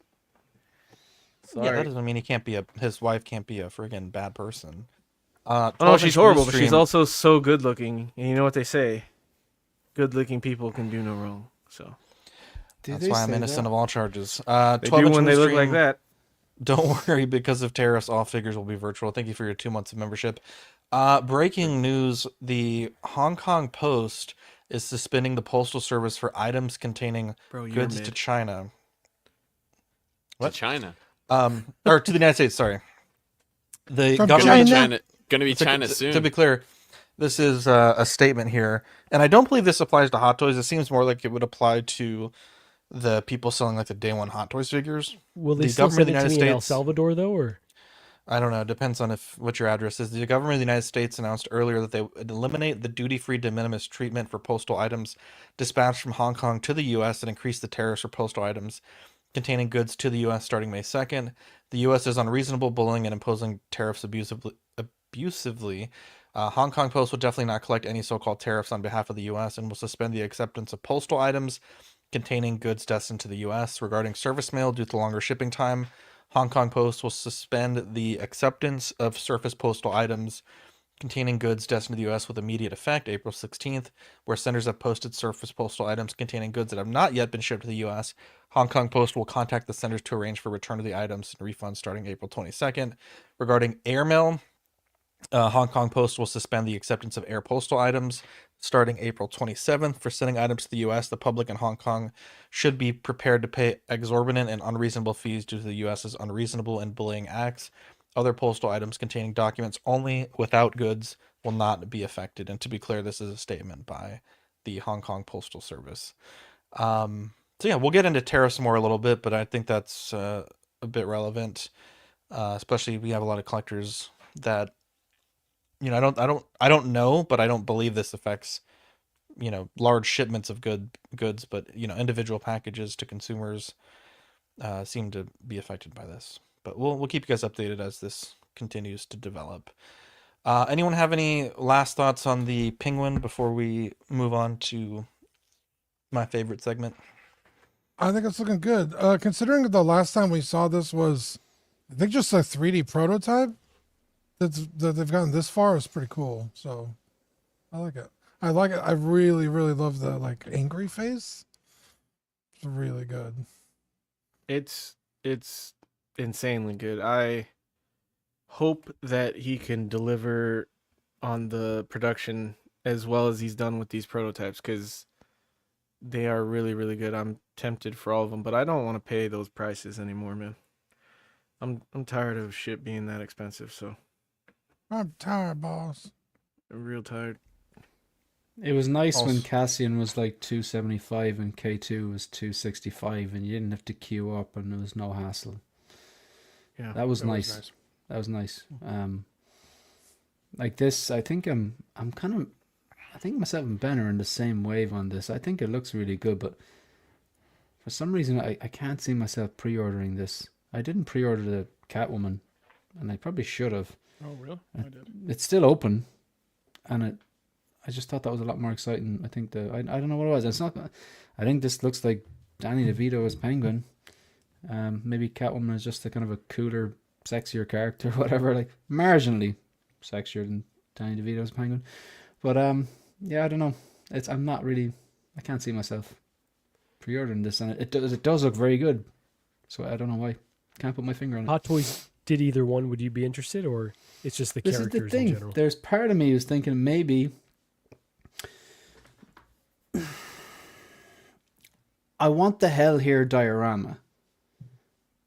And I don't know, I think the only way to get that light up Hell Here diorama is to order the Battle Damage Deluxe and Clean Deluxe. Would that be right? I think I'm right so. on Eddie that. would know best, or Ben. I think I'm right on that. The only way to get the light up Hell Here diorama is to order both the foot. Yeah. So I think if there was the option to order, I don't know, the Clean Deluxe and get the Hell Here light up diorama or the Battle Damage Deluxe, I would have gone either or. But that kind of did put me off a little bit to the point where I actually didn't pre-order.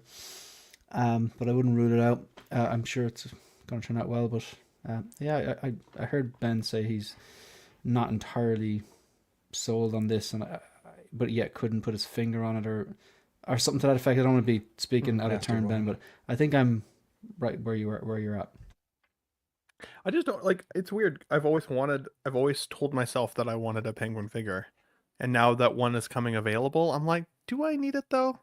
Do I need it? I think like Michelle Pfeiffer's Catwoman is a definite for me. I got the battle damage version of her because I'm envisioning kind of the scene at the end of the film where the mask has been ripped off Bruce. I've got that Batman Returns figure coming, so I can do that look with the battle damage Catwoman. I think that could be cool.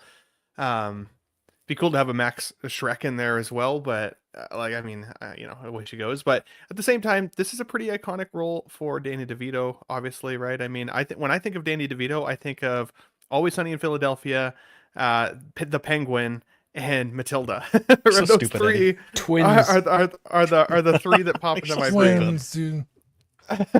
So, I mean, I've always loved Danny DeVito, but I would say, oh yeah, Twins is an amazing. With Arnold Schwarzenegger. Yeah, that's a great one too. I forgot about that one. But Arnold Schwarzenegger. I don't know that.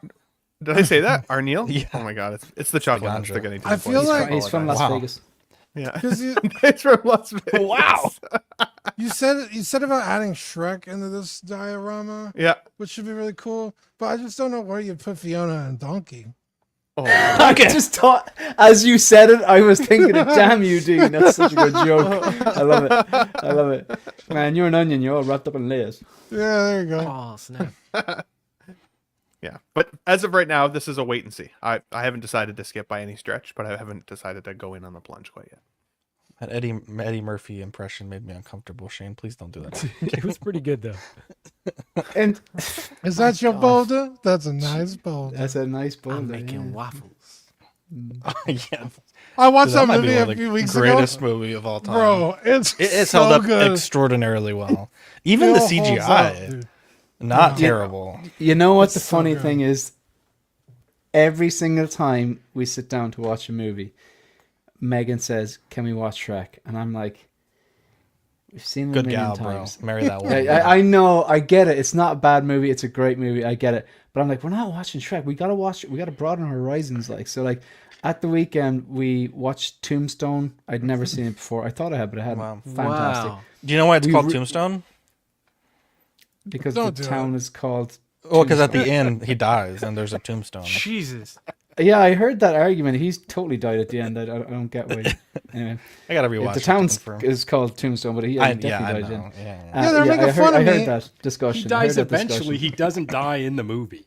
It's fairly more than implied. That Well, guy is but dying he's from not the start dead. of the movie. Like Oh, I'm surprised he I wasn't haven't died seen it after yet. that. On screen, he's Hold on. laughing. Hold on. I've never seen it. So I hadn't- spoilers. Ben, he's dead. After 15 minutes of that goddamn movie, you know this guy is destined to die.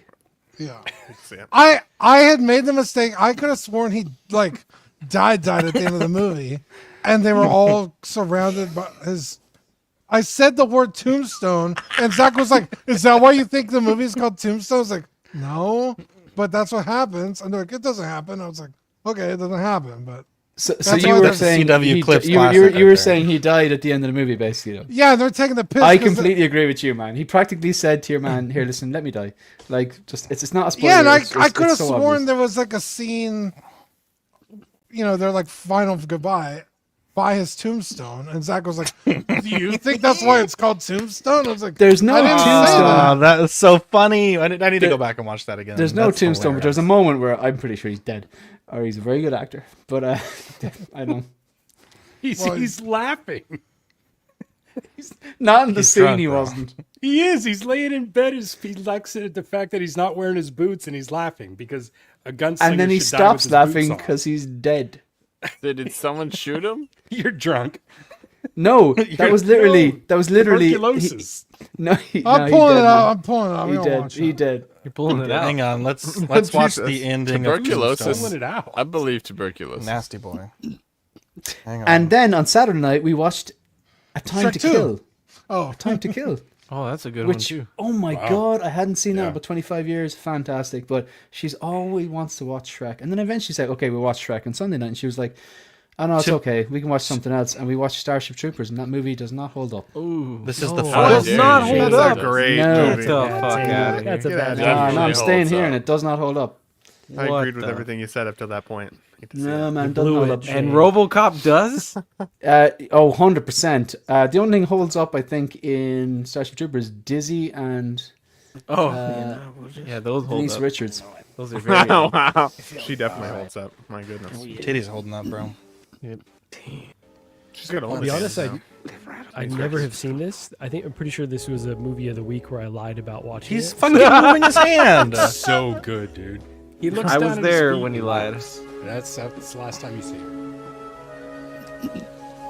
See? Wait, Just wait. Water.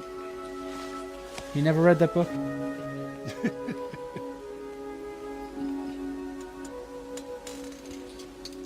Looks down at his feet. I'll be damned. He leans his head back and laughs. She's got the black feet. This is funny. He's dead. Right there. He's dead. Oh, what? He's Yeah. breathing He out is his dead. last breath. Nah, he's dead, man. You're He dead. crazy. He's He 100% dead. Is he dead. not breathing his last Bro, breath? he right might there? have been dead. dead, bro. He's Pretty dead, sure man. that was his He last must- breath. That's him Hang on. dying. Hang Bring on. up, bring up the screenplay. Oh, Motherfucker. like the screen. This is too like much the script? investigation. The script. This is too much Good point. investigation. What's this Hang movie on. called? Let's Tombstone. Google it. Does Especially, this is too much Doc- investigation considering I misremembered like a tiny bit of the movie. Yes, He had he them all dies at gathered the around end. a They're tombstone. saying he no? dies Google in says the no. movie. Google AI says no. Doc Holliday does not die in the movie Tombstone. I'm saying doesn't. AI's telling me yes. Oh wait, in hang the on, movie hang on, Tombstone, hang on. Doc The Holliday movie died. depicts him dying peacefully in his. Oh, okay, maybe. Huh. I don't think anyone could confirm or deny. Tombstone. This to is be the honest. Inception top at the end. It's not meant to It's be. just- We're not. Yeah, No, you know no, what? no, this is Valkyrie not that. Magnus That man with a is super dead. chat. I still want a book accurate movie of Starship Troopers. It's we It's talked about so this before, but it's a different. very Actually, different. that's Starship Troopers, Zach. That's a different thing. Oh, Starship it? Is it not because he looks at his feet laughing Hip-hop that shimmy? oh I was gonna die with the boots on, I don't have a boots on, it's hilarious that I'm dying now with the boots off? What are you Yes, saying? that's why he was laughing. Yeah, so he's All right, about let's to die. let's recenter. Well, yeah, let's he is recenter. about to die. Let's recenter here, boys. Interbay, apparently they're still in business. go back. Equan did investigative journalism here. They say, "Hi Eddie, yes, we are still in business. Thanks. Regards, customer service team from Interbay." Not suspicious at This all. is the most official statement ever. That might be Hey, the man. funniest. We need to make this a sticker. Dude, that would be a badass sticker. This is hilarious, dude. if this was NECA, they wouldn't even fucking reply. Put this. That's Put Toys Wonderland at the top, and then They're Yeah, like, make a sticker. the guy at Interbay is like typing this email, and they're like, "Who are you emailing?" Just some nut.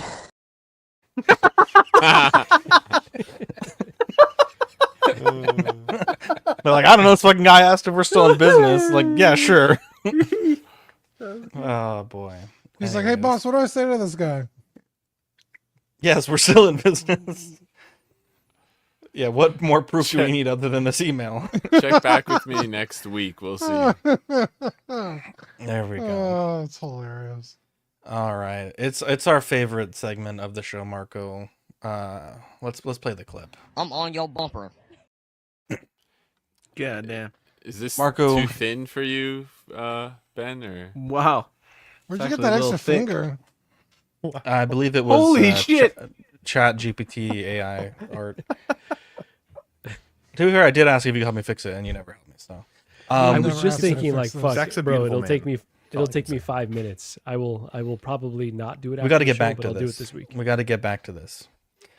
Dean, I think a wise man once said, "With great subscribers comes great responsibility," or something along those lines. I think in the past we've been able to leverage the community to do wonderful things, right? You know, Gandalf, Staff Gate, Stuart Little, Iron Man, hashtag fix black suit Toby, We helped hashtag release James. Mark 46. Yeah, we helped James. Yeah, That was like one we of the first helped things we did. James. James. Shout out James. Now, Say what did you? I want to start this story and go back to November 2023. Oh, yeah. And we have a post here from Bricks and Minifigs Keizer Salem on their Facebook page that says, Saturday and Sunday, the 11th and 12th of November, the Bricks and Minifigs store in Salem-Keizer will display one of the largest, most valuable privately held collections of Star Wars Lego in the world. The event will be open to journalists and the public for photos before the collection goes on sale. In the early 90s, the purchaser, which they wanted to remain anonymous, but his son is our contact for this, predicted Star Wars Lego would be a good investment. Over the next 15 years, he purchased approximately 20,000 of Star Wars Lego and preserved them, sealed them in their original boxes. The investment really paid off. The collection is now estimated to be worth well over $200,000. Multiple sets, including the highly prized, incredibly rare Cloud City set, are now worth more than $10,000 each, and some of the individual minifigs are worth more than $1,300 each. The tenfold increase in the value of the Mansell family collection is a greater return than if they had put the same amount of money into the stock market in a Dow Jones index fund. When they decided it was time to sell, he turned to his son, Brian Mansell, who again is our point of contact.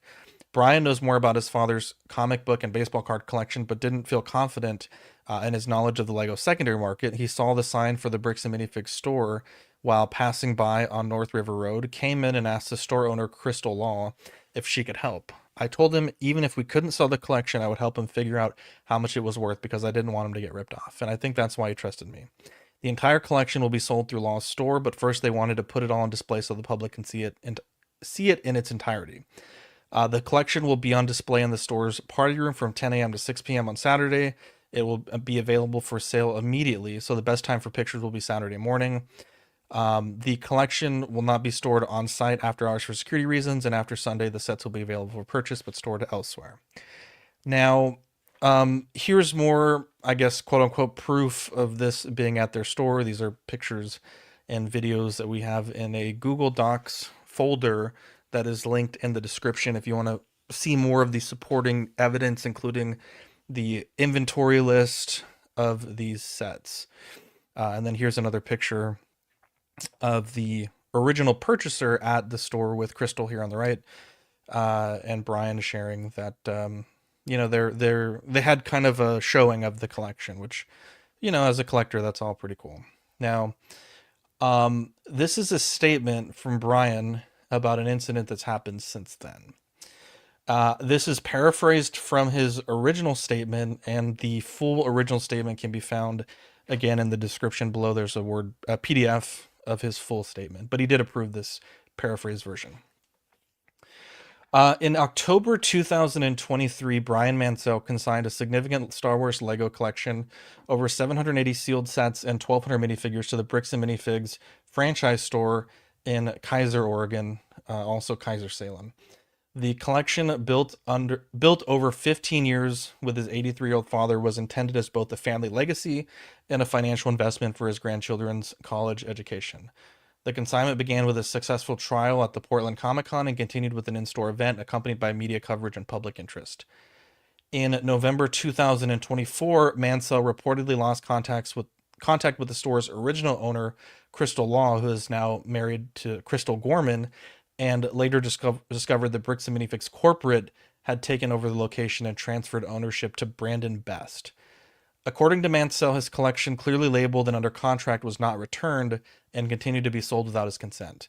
He states that he presented video footage, contracts, and inventory records to the new owner and local police authorities, but was met with inconsistent explanations and refusal to return the items. on your bumper has turned Zach into a goddamn PI. Despite these efforts, Mansell alleges that both the store and Bricks and Minifigs corporate refused to engage in meaningful resolution, prompting him to consult with legal counsel. He says the cost of pursuing formal legal action is estimated at over $60,000, which has made it financially prohibitive. Attempts to resolve the matter amicably have reportedly been ignored, and communication with the store and Bricks and Minifigures corporate representatives have ceased. He is now seeking to bring public awareness through social media, news outlets, and the LEGO community in the hopes of recovering his collection or receiving appropriate financial compensation. And he has requested that the matter not be brought to his elderly father's attention due to health concerns. And these statements reflect Mansell's account and experiences and are provided in the interest of transparency and community awareness. Now, we did reach out to Bricks and Minifigs corporate regarding the situation. Our first response from them was, quote, you have reached the corporate email for the Bricks and Minifigs franchising office. Unfortunately, we are not authorized to share that information, end quote. They also recommended contacting the individual store directly, and when we attempted to do so through Facebook Messenger, the store read both of our messages, the second of which gave the deadline for the time that they needed to respond by to make the show, and did not respond to our request for comment. I did pursue Bricks and Minifigs corporate further and heard back from someone in corporate that signed an email. So this is actually like, I believe it's a director of marketing. This is their statement here on this issue. Bricks and Minifigs holds its franchises to the highest standards of professionalism and integrity. We are committed to fostering trust within the communities we serve and insist on honest, transparent dealings in every aspect of our business. When a franchisee engages in inappropriate conduct, operates in bad faith, or steals from our customers, they're in clear violation of our core values and are unwelcome to continue operating a Bricks and Minifigs location, a Minifigs store location. BAM Franchising Inc. does not tolerate theft or deception, and we remain steadfast in helping resolve matters when claims are made and verifiable documentation is provided. In fact, throughout our history as a franchise system, both Bricks and Minifigs corporate and our franchise owners have frequently worked hand in hand with local collectors, law enforcement, and other businesses to recover stolen goods and reunite valuable collections with their rightful owners. Our network has supported numerous community-led recoveries over the years, all handled respectfully, legally, and professionally.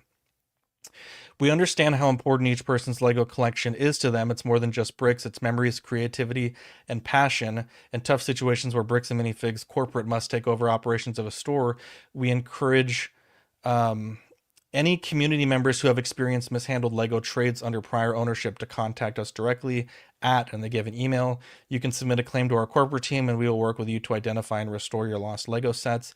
As a policy, Bricks and Minifigs does not enter consignment agreements. If you have been misled by a former franchisee and parted with your valuable LEGO sets without payment, we are here to help recover your losses as best as we can. To expedite the recovery of the missing sets, verifiable documentation of ownership can be submitted to the same email. We are committed to protecting the trust of our customers and are standing by to help any impacted individual or community. We know that when an individual store owner violates the trust of a customer and their prized LEGO collections, it can be hard to know what to do and who can help and how to be made whole again. While we understand the desire to use public platforms to express frustrations, especially when there involve individuals who are no longer part of the Bricks and Minifigs franchise system, it is important to remember that each store is independently owned and operated, and not all franchisee actions reflect the standards or values of our company. Rather than that, we encourage impacted parties to contact our team and to resolve the issues. While instances are rare, Bricks and Minifigs takes all claims of misdealings by current and former franchisees very seriously and encourages those impacted, to utilize our established channels and processes to achieve the outcomes they desire. We appreciate our fans, customers, and community members for their understanding and continued support as we work to ensure fairness and accountability across all of our stores. For further inquiries or to provide documentation, please contact our office directly through our corporate channels. Now, I want to reiterate here that Brian's full statement is in the Google Drive folder in the description. There is also a video which I will play here. It's a ring footage video of the night that the store was taken over by the new owner, which is Brandon Best. And in that video, Crystal is saying that she needs to print out certain receipts to pay Brian Mansell for his consignment. And the person on the phone, who Brian says is Bricks and Minifigs corporate, is basically saying like all that's going to be handled by the new owner. So we'll play that here in a second.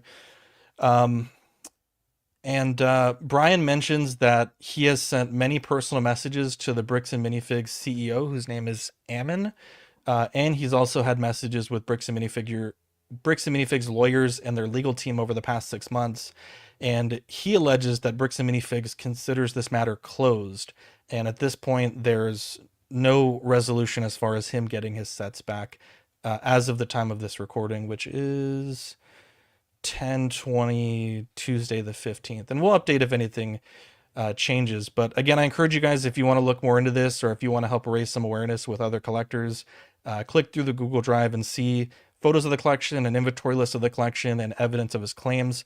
The last thing I'll play before I let you guys take a crack at it, this is, again, the ring security footage. This is Brian Best here in the Under Armour, Crystal Law here, and I believe there's another gentleman with a beard. That's her husband, and they're sort of being escorted out of the store.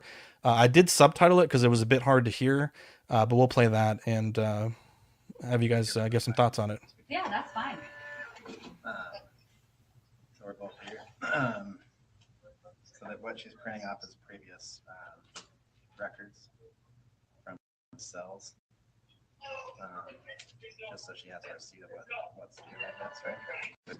Yeah, otherwise I won't know. These are ones that he has not been paid his percentage yet. And if I don't have the tickets, I won't know how much I need to pay him. Okay. So Crystal, ultimately, that's a business thing and not necessarily yours. Brandon will take, because taking on the business, he takes on all that consignment liability. My want to go through and figure it out. So that's her husband, and then they're being sort of walked out of the store. I won't play the end of this video because I think it gets into some private information. But that is also, the video is also in the Google Drive. But essentially she's saying, like, I need to print out these receipts to pay him what's been sold. You know, I believe he was saying he gets paid on the 15th of the month. And I think this video is from the 14th. And so she would have needed those to pay him out. And the person on the line who Brian Mansell says is corporate is basically saying, like, hey, this is a business thing. The new owner is going to have to be the one to deal with that. And shortly after this video, the first video is they're escorted out of the store and turn over their keys, the keys to the safe, keys to the store, all that stuff. So I know, like I said, we've used our community, leveraged the community to help, you know, people be made whole again. You know, in a lot of cases, it's a figure, you know, a couple figures. This is, you know, Graded comic book. A graded comic book that, you know, box. Perhaps never, a dented box. So this is a huge scale compared to, you know, what we normally deal in. This is big though. This is really big. And, you know, our goal here, you know, we want him to be made whole. We want the situation to be made right. I basically have told the corporate representative that I emailed today, like, hey, we're going to continue to report on this and update on this. You know, if a resolution, that was loud, if a resolution that, you know, is acceptable to Brian is presented, absolutely, we're going to cover that as well. If it continues to not be returned to him, which is in his consignment clause, which I know they're stating like we don't do consignments, but he had a consignment contract, you know, with clauses of which either party could cancel things.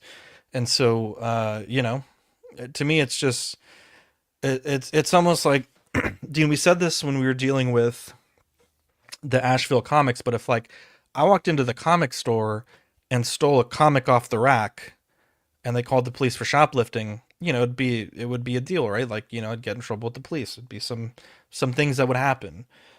But it seems like a lot of times, you know, when things go wrong and it's the business owner who is being alleged to have committed a wrongdoing, it's like, hey, the store has, you know, $200,000 value of my Legos or many sets and many minifigs, and the police are like, well, it's a civil matter. And it's like, well, is it a civil matter? I don't know. I'm not a cop, but it just feels like sometimes the layperson, the consumer is kind of I feel like they don't have the same protections as businesses. And, you know, we just want him to get his stuff back. I mean, this was an investment that Brian's father had made, you know, for the family to have some generational wealth, you know, children to go to college and whatnot. And it's in Brian's words, this has been devastating for them. It's caused Yeah. a lot of mental anguish. It's caused a lot of personal pain. This is something that they had so much pride in. We're all collectors. We all have pride in the things that we amass and display. And, for him, it almost just feels like this has all been tarnished. And, we're calling on corporate to make this right. And, we'll update you if they do. I was pretty hopeful by that email, but Brian had mentioned like that's kind of the runaround. They'll make a statement like that, like, "Hey, we're gonna help you get your stuff back," and then in his opinion, it doesn't really go anywhere. So, what do you guys think about this? So, they take their collection to Bricks and Minifigs to put on consignment, Mhm. and the original owner of the store sold the store. So it's Brian's understanding that there was a discrepancy between the franchisee Crystal and corporate. He doesn't know if it was like a bookkeeping mistake or there was some money that she had owed to corporate for whatever. He doesn't know. But for some reason, she was basically told like, "Hey, we're replacing you as the owner of the store." And it seemed like everything in the store was then transferred over to the new owner. I don't know if she was, I have no clue if she was paid out for any of this or if that was part of her franchising agreement that they could install or if someone could come in and become the new owner. I have no idea about any of that. But yeah, at some point, basically they were told like, "Hey, we're here. We're taking over the store. We need the keys. We need everything. Like you're out." And that's kind of the perception that I got when I talked to Brian. Yeah, that's weird. And so, his agreements are with the owner, right? The original owner. And he's trying to basically say like, well, these are still my sets regardless of, who is the owner, right? I haven't been paid for these sets, my percentage of the consignment. I'd like to exercise my right within the contract to pull out of this agreement and get my sets back. It seems like the issue is getting those sets back. Or I guess he would also accept being paid out, the amount of money that he feels he's owed, of the agreed upon consignment price. Yeah. Yeah, because I feel like it's the original owner's responsibility. There is documentation, Charlie. It's not in the Google Drive, but there is signed contracts from both parties. Because if the new owner comes in, you would assume that they have paid an evaluation of the store. Yeah, I don't know. That's assuming a lot. I don't know how this particular situation works. Yeah, it's icky. I don't know all the ins and outs of it. So. I think from my perspective, and this is just an opinion, like if you're the new owner, okay, these sets don't technically belong to the store, like just give them back to the guy. Like we don't own them. Right, but again, it's kind of like when Elon Musk bought Twitter, right? Here's the evaluation of Twitter. So Elon Musk is like, okay, it's worth $40 billion. He pays the $40 billion. He walks in there day one. More than 90% of his user base are bots. That's not it's not real engagement. It doesn't lead anywhere. It doesn't lead to people buying products based on your advertisement, right? It's all fake. So he got screwed out of, billions of dollars. So did this That's person called due diligence, right? That should be figured out before. So did this person, this new owner, pay for the store's valuation on all the shit that was in the store, which looks to be... I don't have any answer to that. Yeah, so it's tough. It's the only thing that, like, when I talked to Brian, he's like, look, they're saying that they don't do consignment, but we have, which is the video I just played, proof of someone at corporate saying like, hey, the new owner, Brandon, is going to deal with all this. Like, this is a business matter. You're no longer a part of this. Like, you're not dealing with this. This is his responsibility now. Because you can tell she was trying to print receipts to pay this guy out. And then, it's like, no, this guy's taking it on going forward. So I don't know evaluations. That's a great point. I didn't think to ask that, but you know. Yeah, because for the new owner, it's like, well, I already paid for all this shit, so take it up with the old owner. But if it's the old owner, I still think it would be on the old owner. It's like, well, take all the shit out of the store that wasn't yours and give it back to this dude. Why are you letting the new people come in and take it? Yeah, I don't have an answer for that. I mean, just based on what I'm hearing, it's like not really Bricks and Minifigs thing. Okay. Yeah, I don't know. This is his perception isn't, I think, I don't want to speak for him because obviously he's not here, but I when I talked to him, it seemed like he doesn't believe that she was paid for those sets. And so obviously like she wouldn't have the money to pay him for those sets. Right. Then why didn't she return them? Looked I like think she it was just more kicked like, hey, out. you get the fuck out of the store Yeah, like today. she was basically like, kicked out from the video. It's like she didn't have a chance to do any work to. I mean, it's not an recover any items, right? Yeah, it's not an insignificant amount of money for someone to try and pull that off. You know. Also, Twitter had 11% fake accounts. Just okay, whatever it was. But my point was, it's like, well, we paid for this, but we're getting this. So it's like, for them, it's like, okay, well, we're taking over the store and it's worth $200,000, and now all of a sudden you're saying 100,000 of it belongs to this guy. Like, what the fuck, you know? So yeah, I also don't know if I also am unclear if the new owner bought the store or he works for the corporate office and the corporate office is taking over the store temporarily. I'm not quite clear on that, which we can follow up with Brian and confirm. yeah, that's definitely a big factor, right? Depending how that was done. But it sounds like they were kind of ousted and almost blindsided by it. It's a fucking coup, bro. Yeah, yeah. Got to start using that language. Allegedly. What do you guys think, Ben? Marco, I know that? in the past I think you're a Lego guy. You've collected minifigs. I know they can get quite expensive. Anyone else? Yeah. Anyone else have a take on this? It's funny because I was actually just looking at my minifig collection, right? Like I've got tons of them, like over 300 just packed in bags, and like they are amazingly expensive items as they are. I mean, Lego even still to this day is super expensive, right? Like it's wild when you go into a store what they're charging for these bricks nowadays. It's hard to know, right? Because we don't know the whole story. We don't know both sides. Like I think based on the way that it's been kind of laid out, you know, if this is the alleged situation, then it does seem really sketchy, and it does affect my, you know, like my trust of organizations like that, not just that particular place, but any organization that's willing to resell your stuff. Like you do need to do your homework. You should look into it. Who is the one that's controlling your items and your money?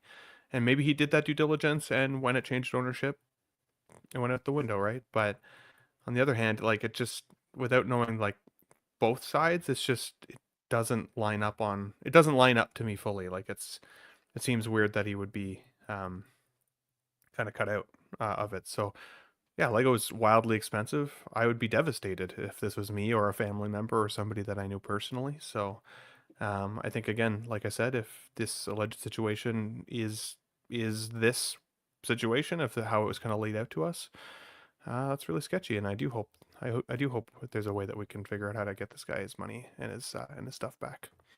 But Ryan Dean says, creeping in on a bit of a bummer note, but the sad truth I've experienced with cops, courts, and stolen collections, they simply don't give one shit. One of the two guys that burgled, I think. Burgled. My collection is free because the Oregon police refused to go pick him up. He's been charged with 2 felonies and 1 misdemeanor for the crime, but they refused to go to his house and arrest him. In Canada, Ryan had a majority of his figure collection stolen at one point in the last year or two. So to it was wild. be clear, this also, I believe, is in Salem-Keizer, Oregon. At least in Canada, which is likely mirrored in the U.S., consignment items are owned by the consigner. The consignee is a store as an entity, so they owe that product or the money. One thing also, what I'm showing here on screen is this is the full inventory of all the sets and minifigs. The yellow are what is sold, and I believe he's been paid for, but you can see most of this list is not yellow, and which is why he's missing a huge amount of product. And yeah, you're right, Ben. Like, it doesn't add up, right? Like, corporate saying we don't do consignments. I've seen consignment contracts. I was really excited by the corporate response, and when I shared it with Brian, he was like, "Nah, they've said things like that a lot of times, and you know, nothing's really happened. They kind of seem like they're going to help, and then they kind of don't do anything." And so, when he says that, when he tries, yeah, when sorry, you do go a ahead. consignment, you get a contract. I don't know if that's normal for every retailer, but you know, obviously, if you're dealing with this many Lego sets, he had a contract for And on this the consignment. contract, who's on the contract? The owners or the store? Let me pull it up. I'm not going to share it publicly, but let me double check. To be honest, yeah, I guess it depends who's on the contract, but at the same time, if you took this much time and effort into curating a collection like this, why would you risk that investment on a consignment? I had the same thought, to be honest, Eddie, but I think from my perspective, like understanding, you know, kind of Brian and his father's very old. He's, you know, in his, I think, mid to late 80s. And Brian is also like, doesn't have a, I'm not saying like a normal work schedule, but he says what he does, it's not like a normal schedule. And so the idea that I got was that, because I know, Eddie, I'm not sure if you do like Facebook Marketplace or like Craigslist or whatever, but like it's a fucking pain in the ass. Oh, no, I know. And I think, being able to, you're paying a large percentage for these people to sell it, but you're also free of the burden of like, can you meet up? Will you take this price? Oh, I'm going to flake on you, or I'm going to show up with less money than we agreed on. And I think for their situation, obviously the father being very old, it's probably not super safe to him to be meeting people with a $10,000 Lego set. And then Brian also having a pretty busy schedule. It seems like, though this wasn't going to give them the greatest return of value, this was like the most convenient way, and like press were involved, people, collectors, like it was a big deal having all this stuff on display. This feels like the safer way too, right? You would think you've got a contract with somebody. Safer. There's a storefront that has security. Like, to me, this is a safer option than meeting up with random people, like Zach is saying. I think this should have been the safer route. Yeah, and also like, I don't think so. I think that when you are selling an investment of this size, the safest route is your hands. There is no. Yeah, but all it takes is someone with a weapon, and then your hands. You don't have to meet useless. in public to sell things, though. This is all like eBay? This is all personal. Yeah, like even Facebook Marketplace, you ship. This is all not like everyone has that technological know-how. Yeah, not everyone has that technological know-how. I think we're focusing on like, regardless of like why they chose to do it or not. Like that's what they chose. I'm not trying to. Yeah, but I for think us to that argue about comes why. into. That's why I want to know who signed the contract, because that comes into play. Like, yeah, I my feel perspective. like the world is this... too like trusting on what should be done right, and that's not how the world works. There's lawyers and contracts. Like with an investment of this size, you need to do your due diligence. Yeah. So shit like this does not happen. I don't would get say on the that, internet right? like, no, this guy's gonna watch. No disrespect to you. Like, don't get mad and get on the internet and do things if you didn't take the time to cover your own ass. I don't think. I would say. Fair. I would He's got say. a contract. I would He's- say he's this coming to contract Zach is for pretty help. bulletproof. This contract is pretty like. I mean, I'm not a lawyer, but like, it has spelled out like a lot of stuff, and I'll share it with you guys after the stream because I don't know how there was some names that he wanted to keep out of this of his father, so I don't know if reading through this if any are. But to answer the consignment agreement question, it's between Brian Mansell, and Bricks Minifigs Salem-Keizer, the store. Now, at the end of the contract, obviously, the store can't sign the document, so the consignee is listed as Bricks and Minifigs Salem-Keizer, and it's signed by Crystal Law, the owner. So that's to answer that question. Now, there is in this contract the right to terminate this contract with 30 days written notice, and that was also filed through certified mail to the new Bricks and Minifigs Salem-Keizer owner, due to that they felt that they were in breach of Section 7 of the contract, which is failure to provide the November monthly installment on or before November 15, 2024, refusal to allow inspection of the remaining inventory, and they are providing termination for that. And so, there is a contract. I kind of get what you're saying, Eddie. It's like, was it notarized? Like, I don't know the answer to that question. I also don't know, like, it's tough, right? Because it's like, you can have a contract, but like, if you don't do it in the most proper legal way, it's essentially not worth anything, right? And so I don't know if this contract was done in that way, to be clear. I do have the consignment agreement, and I do have the November 22nd, 2024, basically termination of the consignment agreement. And to this day, again, the day we're recording this, he still hasn't gotten his stuff back. So, my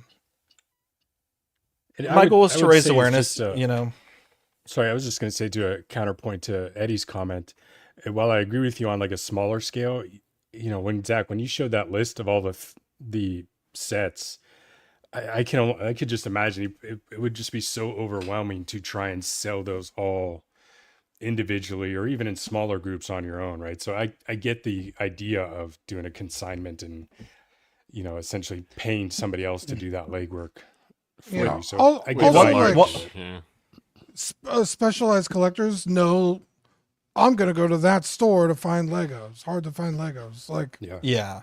And I would say also, just to maybe to play devil's advocate to Eddie's comment, it's like in San Antonio we have 2 and then 1 in Bernie, and my perception of Bricks and Minifigs is like sterling. Like, they participate in community events. They are always doing things for the kids. They do birthday parties. The old owner, Chris, is really good. The new owner, really great. And so if I was in such a position, to me, it wouldn't be crazy to be like, hey, I'm going to take this to this store to be put on consignment. It's not like the store itself has like super questionable, like, there's rumors that if you do this, you're going to get screwed. Like, I've never heard of that. So I don't, to me, it doesn't seem like a crazy thought. Like, I don't want to deal with selling 800 sets, 1,200 minifigs individually. I'm going to just bring it to a store. I want to clarify. I don't think that the thought is crazy. Yeah. And I definitely agree it's easier because I feel like I'm pretty safe to say I've sold more than everybody here. I feel like online, maybe not in bad fit. I've sold a lot and it's a pain in the ass. I don't disagree with that.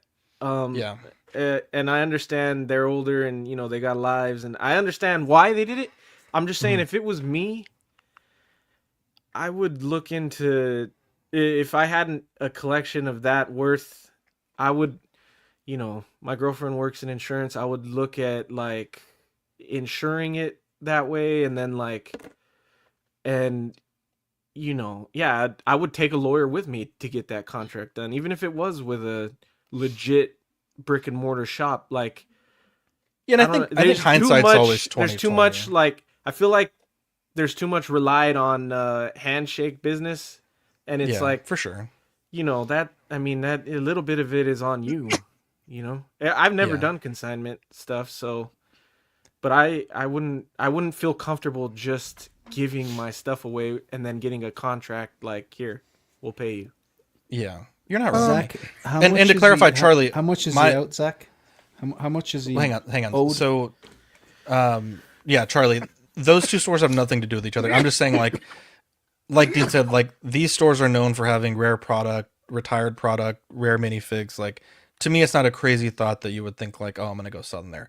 To answer your question, Shane, it's hard to put a number, right? Because each of these items in the inventory, I believe he lists like what they would like to sell them at, and then what the low offer that they would take. So, it's not like you're gonna sell everything exactly what you want to sell. But if the contract well, hang on. So if everything's sold, I think he was saying that they were going to get approximately, when I talked to him on the phone, approximately $100,000 if every item and every minifigure sold, and that would be after Bricks and Minifigs takes their consignment chunk, which was pretty significant, but that would be what they would get.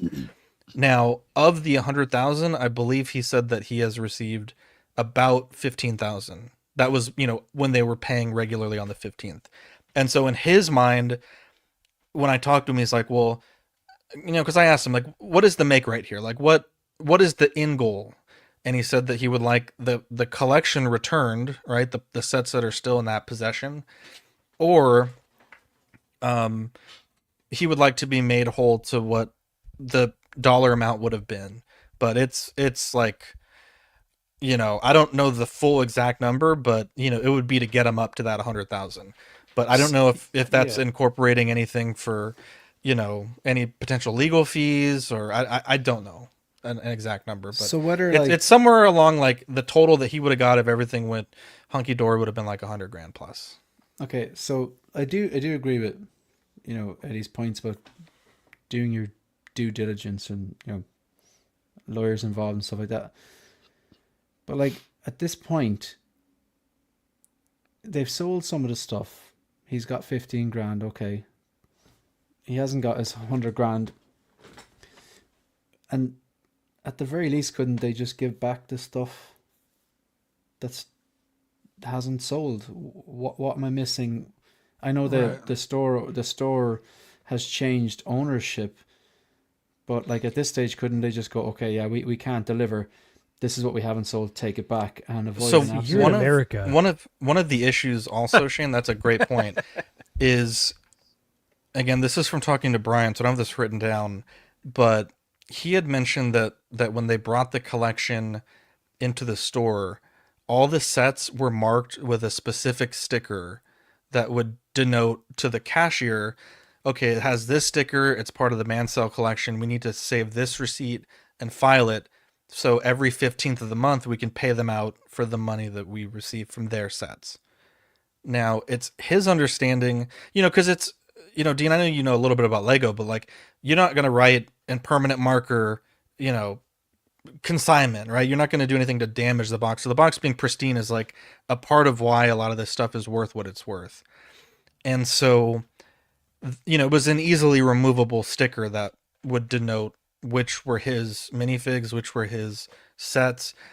And from Brian's understanding, from people that have been in the store since then, which, there's still what he believes are parts of his collection at the store, all those stickers have been removed, is from what people have told him, is what he believes. So it's a little harder now to say, okay, well, which is which? Because, you can't really tell, if you had 10 sets of the same exact set, well, now which ones are his and which ones aren't. And it's, it's just a really muddy situation. That he's a victim of high staff turnover and miscommunication within the store.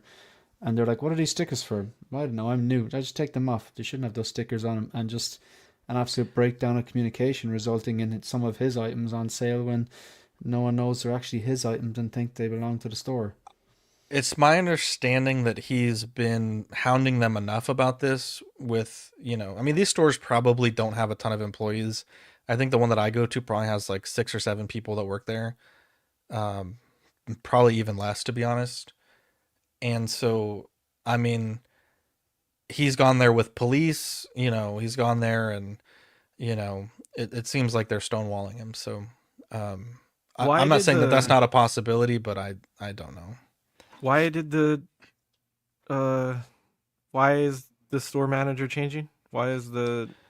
So he said that he believes it was a clerical error where, there was either some payment that was missed or payments that were missed between the owner and the corporate, because it's like they franchise the store. Yeah, they're franchise owners. So, and again, like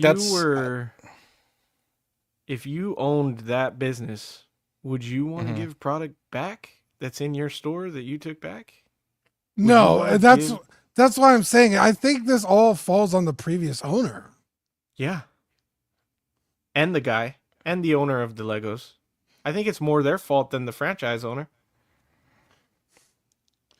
Because it's like, or I mean, than the corporate.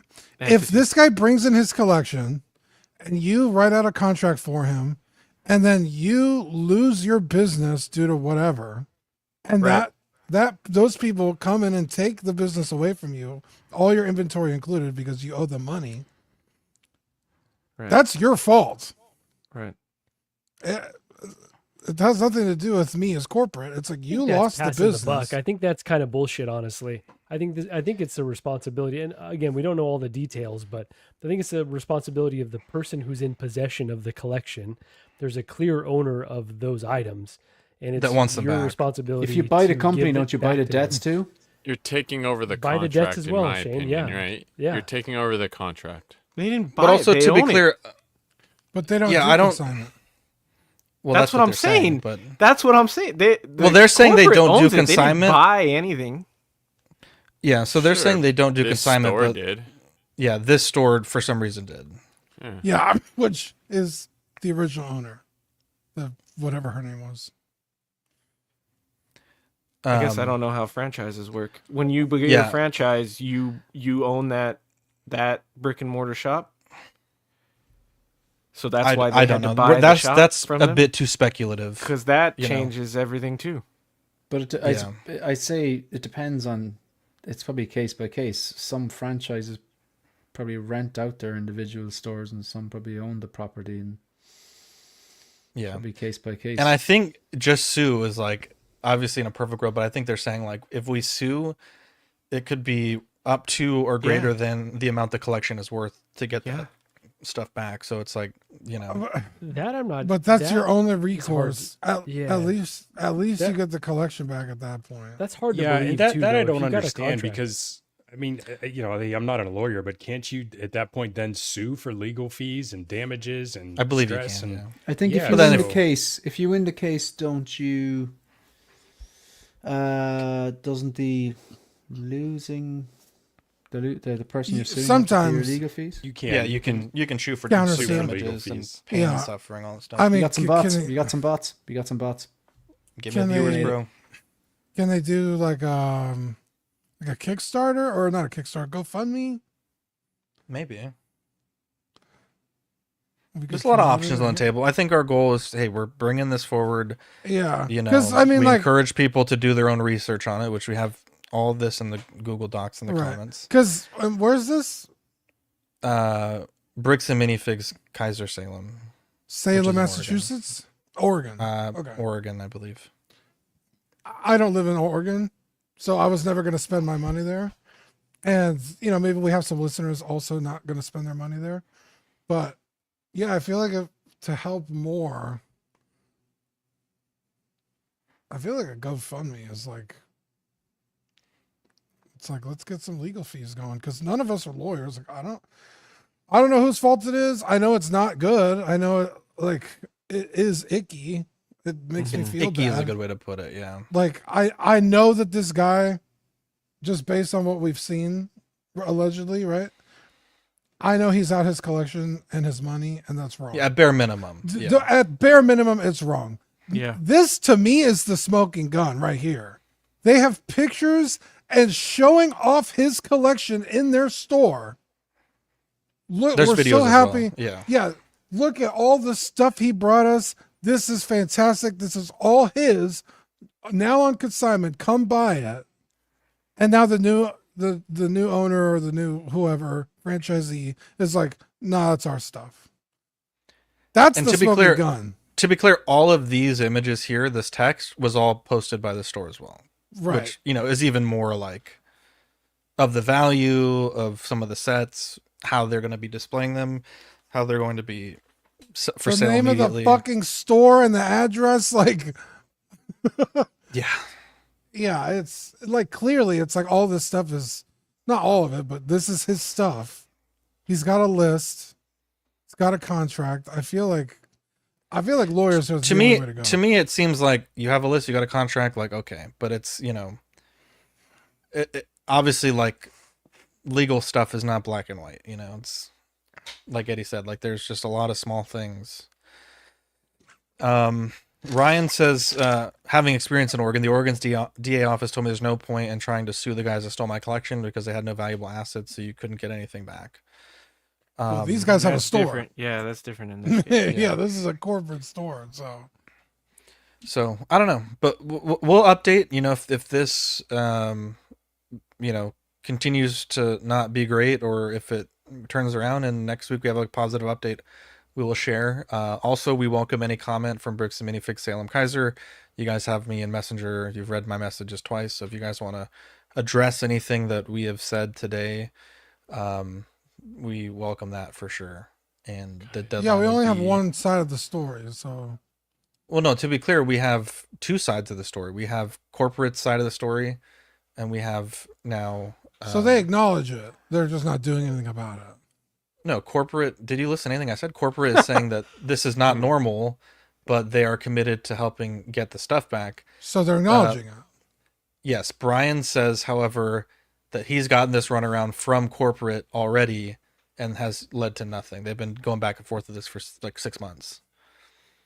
And so he says that he feels like anytime there's pressure involved, they make a statement like this, and then it kind of cools down, and then, you know, goes back up and then goes back down. So I didn't realize this was 2023 when this first was put on consignment. Sorry. Did y'all listen at all? Here.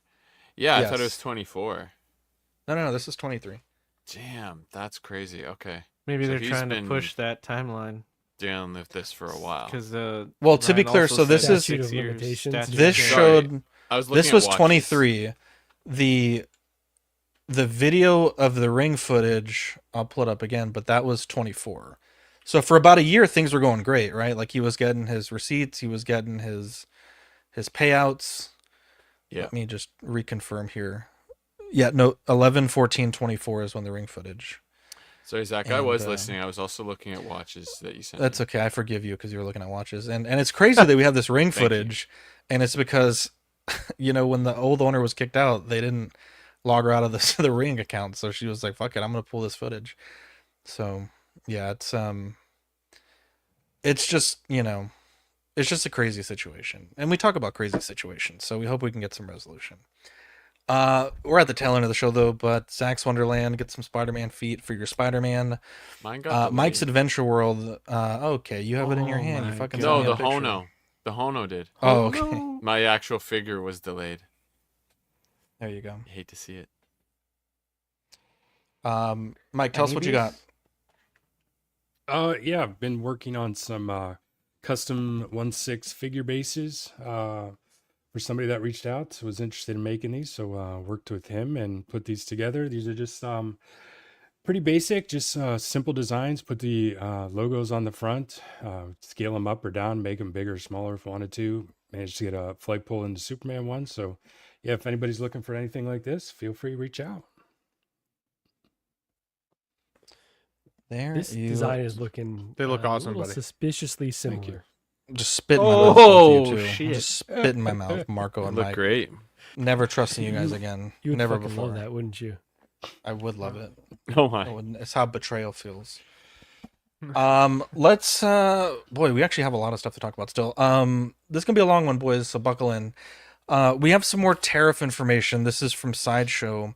With evolving trade policies and unexpected tariffs affecting both business and collectors alike. Let's skip that. Blah blah blah blah blah. To offset a portion of these new fees, a tariff impact fee will be added to products that ship from the factory during this tariff period. It is our goal and intention to keep this fee at the smallest possible amount to best support the collecting community.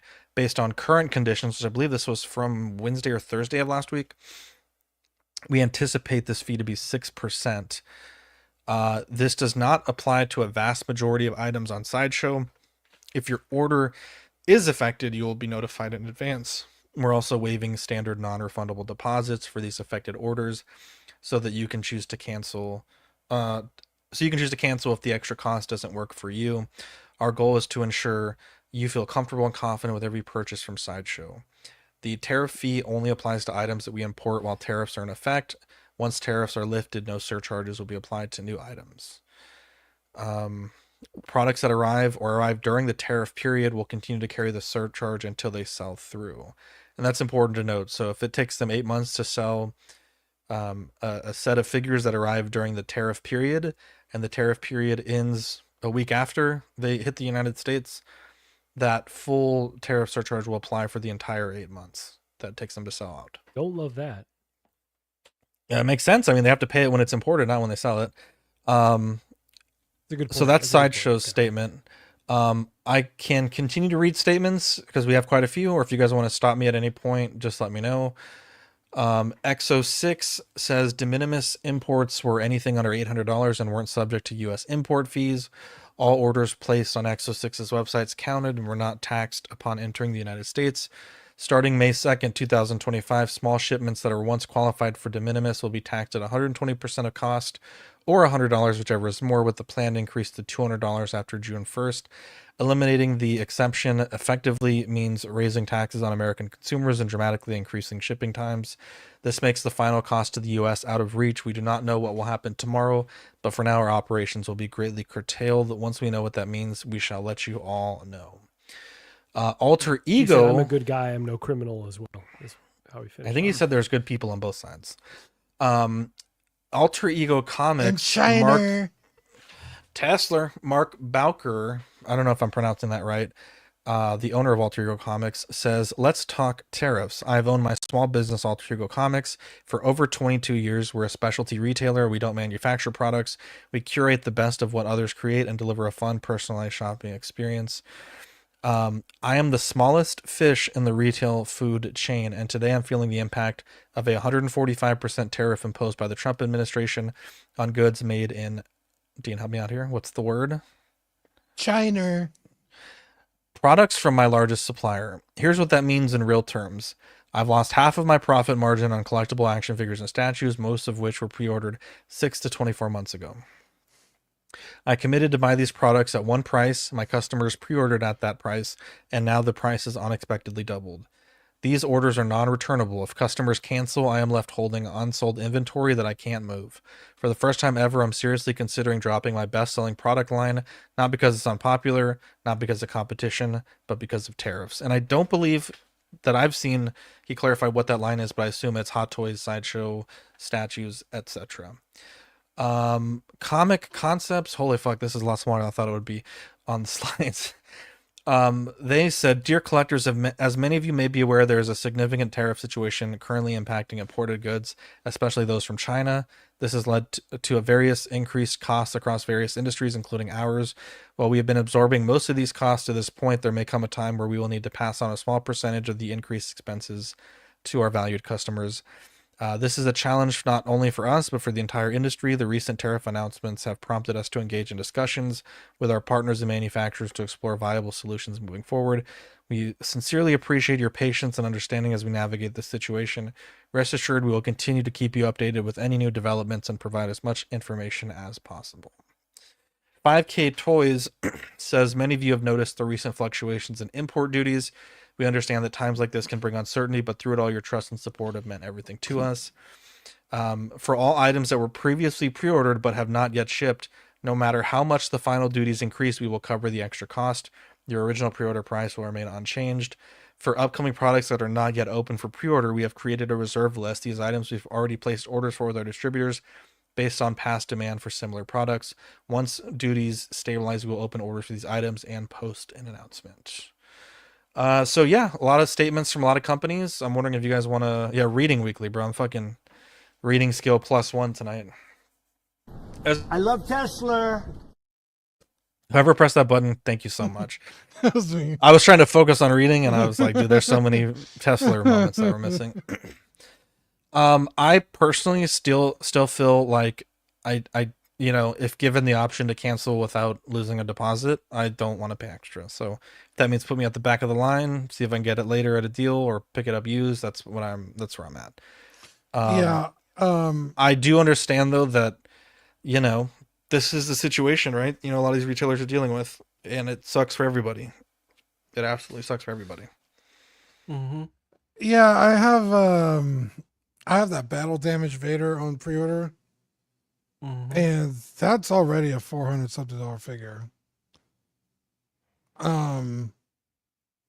So yeah, I'm probably canceling that bitch because that's how much is that going to end up being? Depends. It depends on. At 145% of. Do you really 400? think that's going to happen, Dean? Yes. I mean, do you, it's do you really currently think happening. Do you think China's gonna back down? China doesn't have a eventually. choice. China doesn't have a choice. We just don't buy the thing. They don't make the thing. Their factories shut down. They make all things their- for other countries that aren't Yeah. the US, though, to be fair. because they could sell it to themselves, but their fucking people don't make enough money to, But as to in, even buy it. like Europe, Australia, other parts of Asia would buy from China too. So as in, they would take an economical hit if all of the US doesn't buy from China. But do you really think 145% is actually going to happen? They're playing political chicken, and eventually there's going to be some sort of a compromise. There has to be.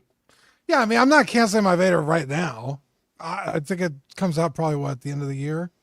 But if at the end of the year we're still dealing with this shit, I ain't fucking paying 145% on top of the almost $500. Okay. On no level do I think that's actually going to happen. But if there's 145% tariff, you can quote me on this. It's 145% tariff. That actually happens, and you cancel that, I'll buy the fucking thing for you. And you can actually quote me here for, I will do that. It's not going to happen. There will not be 100. That's not going to you buy me something too while we're at it? Underestimating how stupid. Enough people are buying you things. No. What the hell? How dare you? You heard me. You got the whole dare Dark you? Knight line. You heard Well, I me. paid for the Batmobile. I wish watch- I could give I my watch- take before Dean, so I could get a free figure. That's what the fuck. There are things I'm canceling a lot of shit. Shane, just so you know. Eddie, I help you when I can. Yeah, that's true. You're right. One of the But, best yeah. things about this all, Yeah. sorry to interrupt, Eddie, Canceling that. is on TikTok. These companies Marco was telling us were like, fuck Nike, just buy it direct from me. I'll ship it straight from my house to your house, and it's like for $1 for a pair of shoes or like some wild ass number like that. Fucking people selling Tide Pods. Not anymore. Oh, they shut. Well, that's from Hong Kong though. This is from China proper. But yeah, China. it's so fucking silly Every time. and But one thing that's interesting, I don't have the slide, I apologize, but the company Everything Dinosaur that we talked about last week, where they were ceasing shipping to the United States, they were saying that now it doesn't, at least in their situation for the United Kingdom, it doesn't matter where the product is manufactured anymore. That was the big thing from that long list of numbers. It now matters where is the final export country. And so that company, I think with England, it's like 10% tariff. It's quote unquote reasonable. And so they're saying now we actually can send orders again because you're not taxed at the Vietnam or China rate because it's coming from England. And so they're able to bypass the large chunk of those tariffs. Country of origin.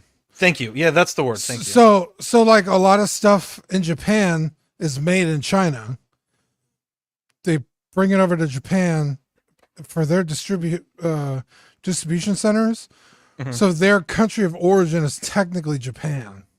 So it's a 25% tariff instead of whatever the fuck it is in China. And on TikTok, they were saying like a lot of the luxury goods, like really nice shirts or really nice whatevers, they're made in China, but because the tag is put on a factory in, like, let's say Italy, it can then be claimed as an Italian export. Right. Because that's where it was quote unquote assembled. Ben, you were not here last week. Do you have any thoughts on our discussion last week, or anything you want to add to this week, if you feel comfortable to do so? Oh yeah, no, I mean honestly, I think at the end of the day, it's like these prices were already going up on our collectibles either way. When I got into this hobby, it was an expensive hobby to begin with. It wasn't for everybody. Now it's continuing to go up. I feel like it will make me feel like I have to strategize my pre-orders a little bit more. I've got 12 pre-orders in the slot right now just on Sideshow. That doesn't include what I have within art, doesn't include with XO6. So, if I'm talking like 15 to 20 figures that are like I'm literally slowly paying off right now, like I can't do that next year if there are these kind of tariffs on here. I have to be more strategic with the characters that I truly want in my displays. But that's not necessarily a bad thing for me. I don't always feel like quantity is better than quality anyways. I think curation of our collections can be fulfilling, and I do think that there's an element of it's kind of cool to see people have different displays, right? For now, when they're too accessible, everybody has the same display. When they become a little less accessible, then the displays look a little different amongst collectors, and I don't think that's horrible necessarily. But at the same time, I definitely don't want to pay more for these either, so that pisses me off. So there's like, I'm kind of like a fence rider on this one. Like I don't want to pay more, but I also know what it's going to do to my collecting habits, and it's definitely going to slow me down. The downfall is that even the secondary market hasn't been good lately. So if you buy anything and now you try and flip it, like I've had 5 figures online now for like 2 months that haven't even moved at all. Like to the point where I'm like, okay, I'm not gonna give them away. I might as well just keep them at this point. Well, you could give them away. Or literally give them away as like channel giveaways or something maybe. But it's one of those things that, like, will the secondary market have a bit of an influx or a surge if prices from retail go up? Maybe. Might not be a horrible for the buy sell trade groups and hobby as well on that side. So how it impacts here in Canada is hard to know, like everything going on with like governments and political side, not to get into that. It is scary to watch from across the border. We're so closely attached to everybody over there, right? But on the other hand, our economy is really impacted by what happens in your economy. So it's a scary time. I don't like uncertainty. I like predictability. I think it's harder and harder to save money these days. Everything is more expensive. I was talking about houses today here in Canada. When I sold my house 2 years ago, I sold it for $200,000 less than you can buy it today on the market. It just hurts my soul that I had to walk away from that. And now, as a person with a pretty good job, I can't afford a house by myself anymore. I'm going to have to find somebody who can help that. So like everything costs more, but our incomes aren't getting any better either. We're flat. So yeah, it's scary. It's scary in a lot of ways. Well said, Ben. Does anyone else want to add anything to that? Eddie, Mike, anybody? I did, but just kidding. I thought it was crazy how Ben was making tariffs a good thing. I was like, what the fuck, bro? That kind of, again, I don't want to make it, but I don't want to pay more. But I also, there could be some sides. We've had we don't call them tariffs. It does, at the end of the day, it doesn't matter if you call them tariffs, customs, import tax, and end of the day stuff that you want is getting more expensive. It doesn't matter what they can call it. You can say bonus charges. It's extra money that you have to pay. That they're made up charges, but we've had them for years in Ireland, and I think people glaze over when I talk about them. So feel free to, but I glaze over everything you say, to be honest. That's fine. Who are you? But like anything we buy from outside Ireland that's over €100, yeah, that sucks. We get slapped with a 30% tax. It's value added tax, VAT, customs, imports. So that's why I can't buy from Sideshow realistically. Plus, it's $50 for a standard 6 scale. So that's why I go direct Hong Kong. Try to find someone who gives you free worldwide shipping or cheaper worldwide shipping, and avoid customs charges. Is that a popular policy over there? Like, has it led to positive economic growth in Ireland? Do you mean? Or was it like the VAT itself? Is it seen as like, okay, this is something that we're living with? We are strangled with VAT, Marco. Like our fuel is ridiculous. I can't remember the exact percentage. It's typical VAT and stuff is 23%. It's baked into whatever you buy, but petrol, diesel, the vast majority, I think it's over 70% of what you actually pay at the pump is tax. Just, you know what I mean? Every very time little shifts hands, right? Someone gets taxed. Is that how it works on the supply chain? Like it's kind of cumulative, right? Yeah, like as in, I don't know. I just know that like a lot of the stuff that we're paying for, you're paying for the product, but the actual, say, compared to the global price of that product per litre or whatever, we're paying a lot more because of taxes.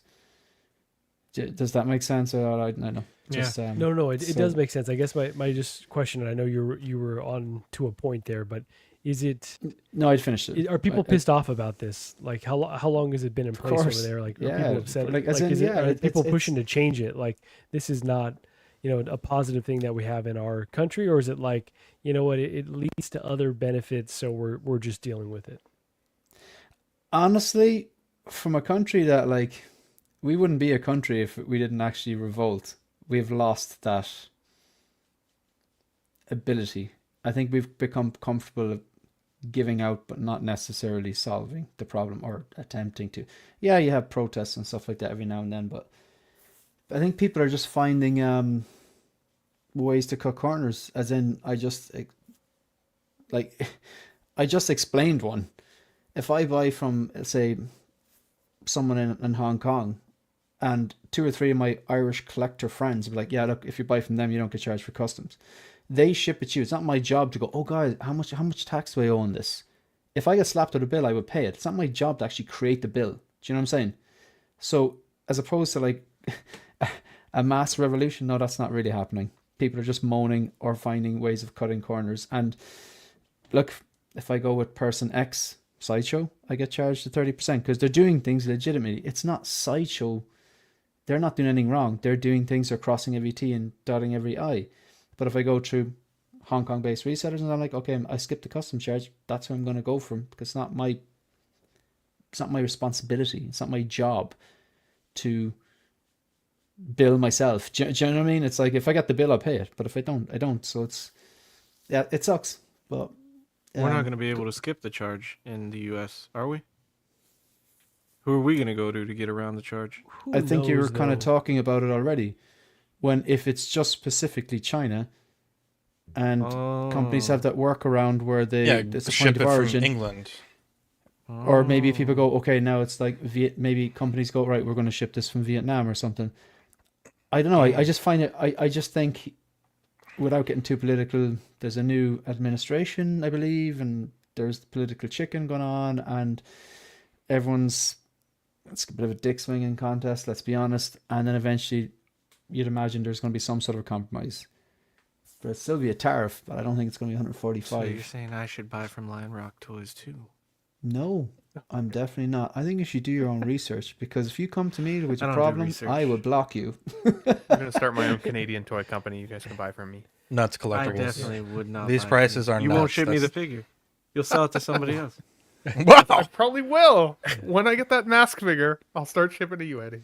I will just say, like, I'm already exhausted about the community, complaining about these, which here I am complaining about the tariffs. So you fucking brought it up. Also fighting over this, right? Like Ben was afraid to touch it because it's political. Like, it's definitely a political topic, and you got see a lot of comments on that people, last video.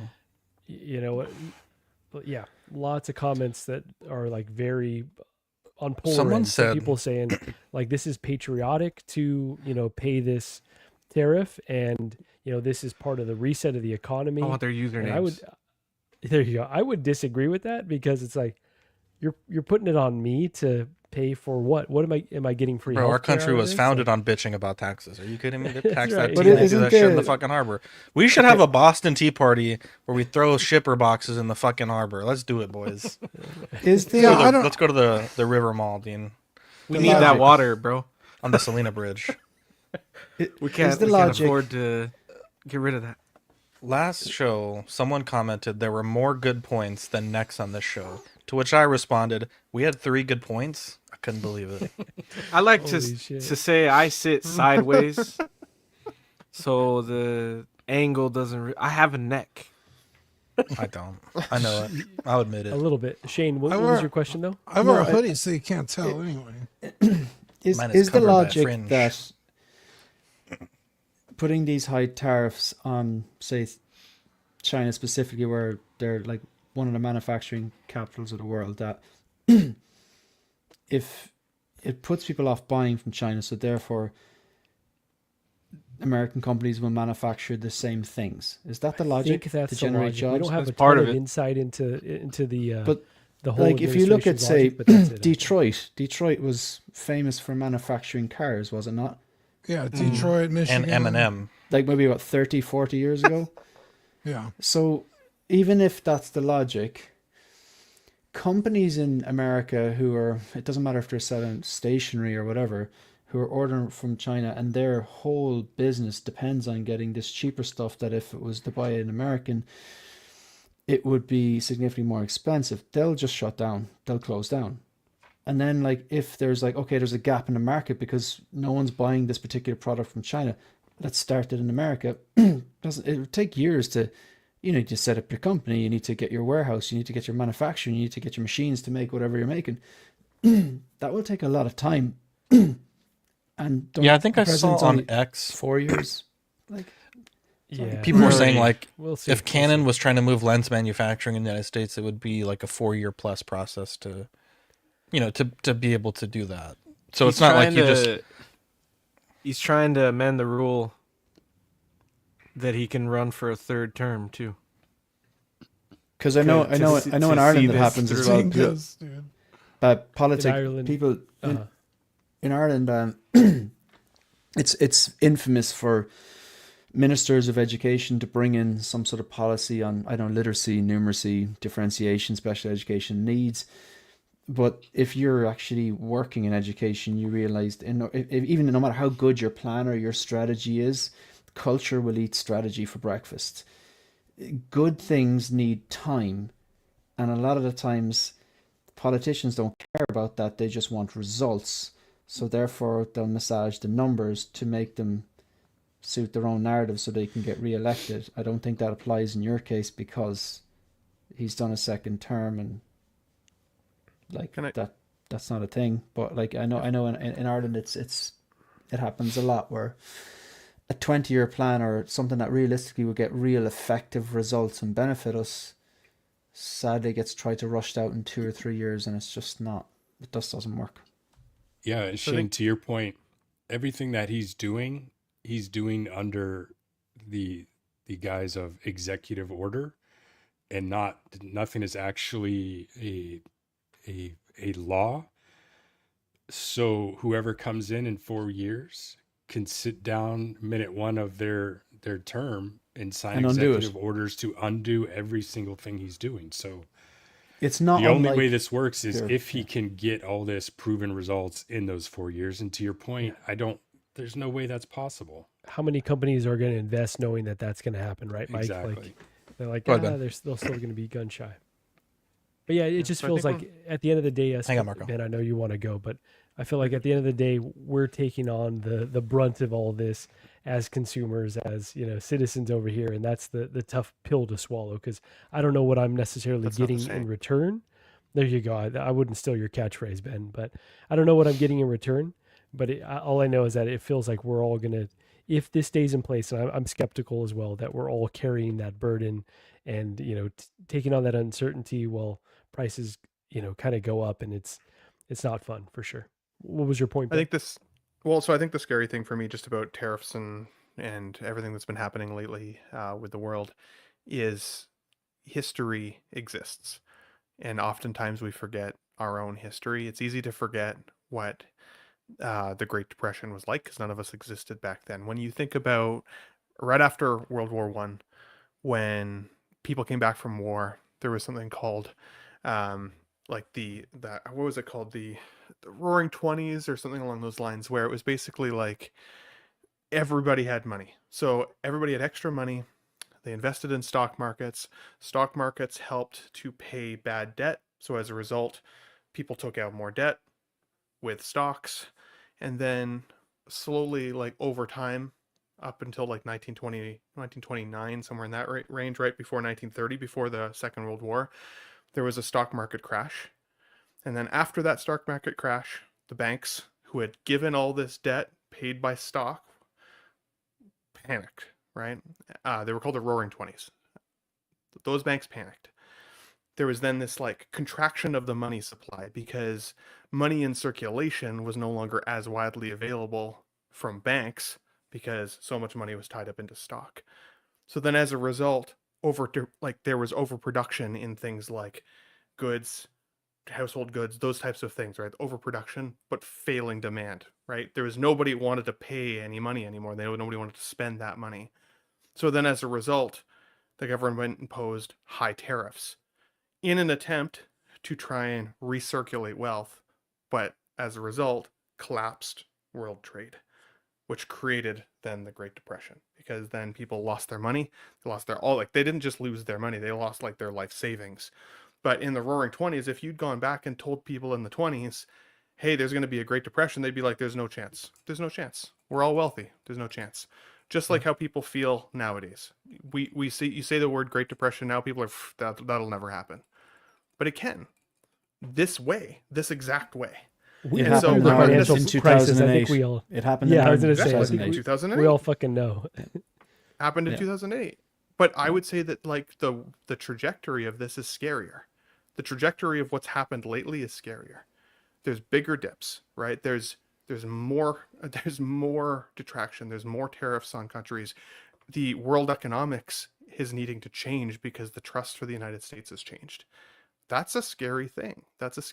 And I'm not worried about not being able to buy toys anymore. I'm worried about having to stand in bread lines in the future. Because that's the way that it could go if it gets real bad. Like economic Armageddon like they talk about. So I don't want to scare anybody, but like I don't even think that that's necessarily political, but that could be the direction of the world. So when I start saying that I'm going to change my consumer spending habits, if we're all feeling that way with toys, at what point does it become we don't want to spend money elsewhere too because we don't know what's going to happen? And as soon as you stop spending money, that's when depression happens, right? That's why natural inflation has to happen, because they found that in order to combat like people's consumer habits, inflation had to happen. You had to slowly make more money, but prices slowly had to happen, like rise as well. Like the whole sea had to rise at the same time, or it all comes crashing down. If we stop spending money, we'll create that destiny for ourselves again, and we won't learn from our own history, and it's sad. Are we destined? Last time, what pulled us out of the Depression was World War II, and I don't want World War III to have to pull us out of the next one. Ben, you cooked on that, bro. Well, we just got a. Feel kind of stupid to be on the show, to be honest. Why do you feel Gotta learn from our own stupid? history. Because Ben Only knows now, more Eddie? about our history than us, and he's Canadian. Yeah, but Trump I'm still just, depressed, bro. He read that in a book. Shane knows more about our history too. Just They force so we're clear. us to read that here in Shane's Canada. a smart though. guy, They though. teach He's us just a about ginger. American history here all the time, right? Because like, Well, what's Canadian history? What is Canadian France? history? They almost got to the moon once. Well, a bunch of French guys about landed later. over there and started playing ice hockey, and then we opened up a Timmy Hortons, and Bob's your uncle. Here we are. That's so funny, but I actually love Canada. But you also sound like three snowboarders that I love. Ben, what were you, or Dean, what Mark were you saying? McMorris. Oh, I was just saying Trump sounded like a $3 trillion. What was it? $3 trillion Like right defense now? budget, and the defense budget just added to it. So I'm good. I don't know. That was a lot of words. We and got I love freaking them, space lasers, bro. but I really don't want to be in World War III. That would not be a deal. Just learn from our own history. The It's nuclear all- it's war, all bro. right That's there. World War III. They ain't gonna be fucking doing that city shit anymore, dude. It's nukes, bro. That's I true. mean, And drones. take away people's ability. Bro, to drone do- warfare is fucking horrifying. It's is. crazy. You're not wrong, but there's no let's- benefit to that type of war. There is no benefit because we'll blow ourselves up. An economic war is what will control citizens, right? The people who can stay rich stay really rich, and the people who can't maintain wealth at all are so poor that they stand in bread lines. And then that class separation, how do you get out of that? That's when civil wars start. That's when world wars start. I saw that That's movie, what bro. shook. That's what Not very shook the good. U.S. out of that. Like awful. it's crazy.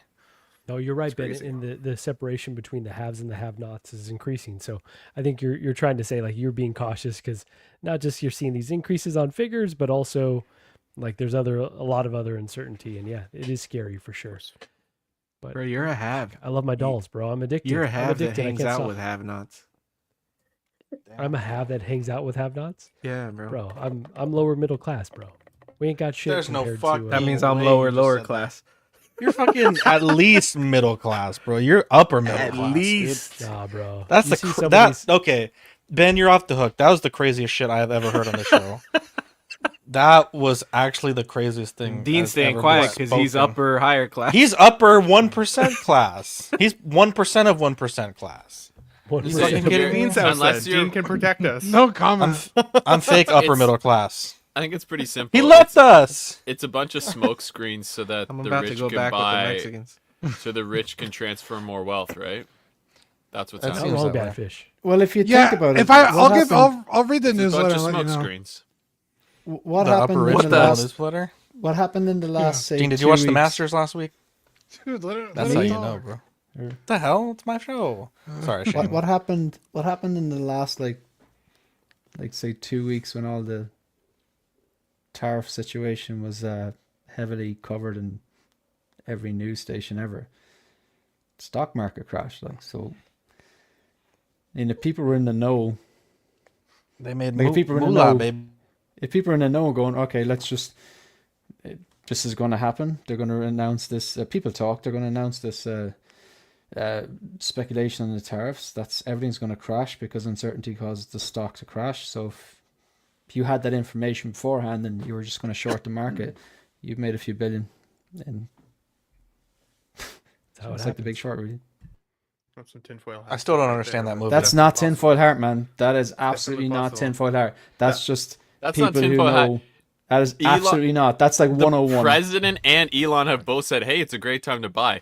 Elon has said, quoted that he said, "Hey, Tesla's down right now, but in the long run, it will be up, and I think it's a great time to buy." Those In are his their words. defense, though, It's they not are even get- like they are Yeah, but cluing us even in and I know telling us, like, that. hey, you can get Yeah, I'm just Yeah, saying that's it's not not even rocket in on it. science. it's not even that it's what's being they're literally telling you what the plan is. Yeah. Well, that's their way of telling you not to panic. They're trying to put a spin on it. It's not a bad thing. It's a good thing. I'll Let's tell move you forward. now, Assuming you that's- still have that's- money to buy. That's what I'm saying. Motherfucker Only can't the afford rich eggs, people bro. have Think I'm buying only stocks? rich people have money to buy the stocks and buy the dip, right? Or buy the properties when they dry up just in kidding. a stock in a housing crash. All right, let's blow through this. Eddie's favorite show, Andor season 2, episodes 1 to 3, April 22nd, 4 to 6, April 29th, 7 to 9, May 6th, May 13th, episodes 10 to 12. Watch it if you want to watch it, or don't if you don't. Watch it if you dare. And there's figures coming. What the hell, Eddie? Eddington, yeah, that's God damn it, Dean, you stole my joke. Eddie, stop pushing Ari the buffalo. Aster's Eddie's new definitely the one clip. falling. Jesus Oh Christ. my God. Eddie's I was definitely the gonna one say it, falling. but Shane's the wanna one go there. pushing. Eddie doesn't skip leg day like that. No. Go watch. Wow. But his pee-pee small like that. Oh my Wow. God. It's 1 pixel wide. there is a trailer for this one already too. What I've is been it? here for 3 hours, Marco. I'm not watching no fucking trailer. Oh, bro, I love come you, on, but I'm not it's watching 2 the minutes. It's trailers. 2 minutes. Holy shit, 3 Is hours. this legit? Is this an actual thing? I thought this was a Okay, joke. is it a trailer worth watching, Marco? Maybe not. I Don't can make skip me it, watch skip it it. if it's Maybe not. It looks cool, but it's interesting to me. But you know, I like weird shit. But so what? it's- Okay, what is it about? What is it about? Tell me what's That's about. the and thing we'll- about. I don't know what it's about. It just looks very interesting. Just Is this another one of Oh, those? no, now sons- we're gonna watch it. The Brazil game. Is Pedro movies? Pascal in Holy it? shit. Oh, Jesus. Oh Pedro my was God. in this. That's all. I got. Roll the tape. Okay, we're not Roll the watching this tape. shit. Is this not like a live action Lion King or? Holy Hang shit. on, I'm watching. This is the I'm guy on who did some- Hereditary. He did Beau is Afraid. He makes weird shit. They keep looking at that lab in What Wuhan, should be China. Boas? That lab in Wuhan, when that was established, it was 1956. Of course, that was the year Tom Hanks was born. The I thought this was a western.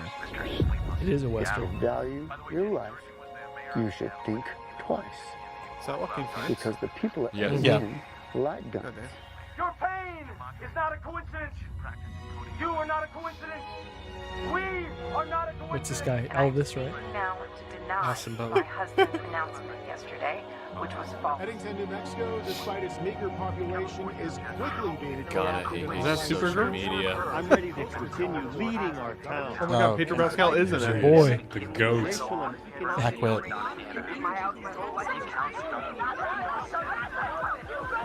Oh, this looks good. You could just scroll on your phone and watch this. Why do we need a movie? Oh, yeah, too real, right? Literally real life. Hey, you want more of this shit? I'm so Is that glad the ad I for Joker disabled Tree? shorts on my YouTube. Joker. Still never have no idea know. what it's about. Yeah, I have no idea either. Looks intense. I feel like I just watched a fever dream. That's what his movies are Okay, like. who do we have for Plus? Who is? I'm Because if tired. not, I'm gonna cancel Plus tonight. No Got it. Ben. Hang on, I'm Okay, I'll gonna stick- I'll just stick around. temporarily I'll stick remove around. you.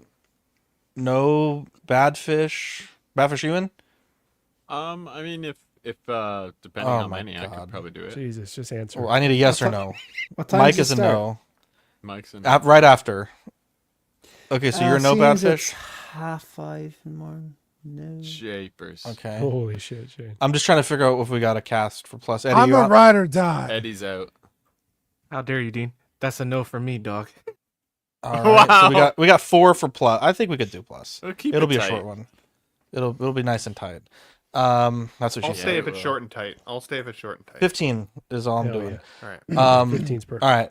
Dean, Captain Ford, Patreonies, Renee please. Mendez, Eric Mariscal, King Louis, Mark Pearson, Paul Schreiber, Equan, Chris Bouncer, Bid Thomas, David Jones, Sam Gill, Thomas Clark, Eric Switzer, Six Gun Figs, Bill Bedfish, Luke Skywalker, Sweet Sweet, Dan Lee, Denny Martin, Big Old Fern, Caesar Mark Quinn, Mark Phelps, Lisa Martin Bobonsky, Jose CZ, 2 Cosby, Watt, Aries Portillo, Alvin J. Arels, Delgado, Toy Cartel, Sean Forster, Harry Dempsey. That's a new one. Need a CPAP. Wait, what the fuck? Who's? I don't know who's under or who's Joe Portillo. Joe Okay. Chutbeak's Corpus. No, that's not where his spot was. Well, that's Joe- where it is now. I mean, I'm not a. That says You know what? Joe I made the Corpus? list. Yes. So much for I saying don't know where that his on old that spot one. was. Okay, Joe Corpus, Sith Scale Collector, Jared G. No, Joe Al- Chutbeak's Corpus. Jesus. All the time being. Alberto Cortez, Big Rib, the Big Dog, Trevor Weed, Darren Ilderton, Don Don, Stephen Purchase, Sean Usby, Stephen Maria Stanley, Eddie Mazonaris, Louis Bennett, Chip Aaron, Exodus, Ape Dog TV, and Gigi, the Judgmental. There we go. Bum, ba, da, bum. Patreon benefits, get them or not. We're 3 hours. We're skipping this shit. Channel members: 12-inch Moose Stream, Absolute Irwin, Alex Black, Gorilla Stelgado, Ben Thomas, Big Rib, Bob Dylan, Chris V, Clinton Martin, CT603, DJ, Eddie, Money Mendez, Gear Bear, Hodor, Jake, Justin the Friday Night, Justin Sports Cards, King Dingaling. It says you're not a member. Figure in a bubble. Luke Skywalker, LV Vendor 702, Michael Elliott, Mr. Sketch, OG Fan, 16 Figure Focus, Philip the Fool. Hang on. What is your? Are you talking about YouTube member or Patreon member? Let me know. S Beam, Sam Gist, SpongeBob SquareBalls, Trevor Weed, Universal Key, and Mike's Adventure World. Depending on, yeah, I can check. We did update the list recently to remove people that had either canceled their payment or stopped paying. Take them off the list. But yeah, we can check on it. You just made the list. I'm gonna skip all this. We have shows this week. Go watch them. We got Plus though. We If got you Plus want to we gotta watch get. a 3-hour show and the host doesn't fall apart, tune into Small Talk. Who fell apart? What the I'm just fuck? kidding. I'm just What messing the with fuck, bro? I'm fucking diamond, bro. Are you kidding me? Fucking pressure, bro. Forged in the earth for billions of years. You think I'm fucking falling apart, dude? All right, Fucking. Mr. I've missed Skippy. more streams than you've made, bro. Are you kidding me? Just kidding. I don't know about that, Right. actually. I don't think Hardcore that's there. true. Yeah, I don't miss Guys, streams. All right. Anyways, almost we got missed it. Plus. This fucking guy. We're gonna be talking about our favorite guilty pleasure YouTube shows that we like to watch that are Where's not your collectible. Dorito sweater? That's what you should have said. Love you guys, and we'll catch you. Oh wait, no, that's not the intro. Exit. I'm In the Zach. closet. I'm Dean. I'm I'm Ben. Marco. I'm Eddie. I'm Mike. I'm Badfish. Shane. Love you guys, and we'll catch you on the next episode. See you guys. Bye.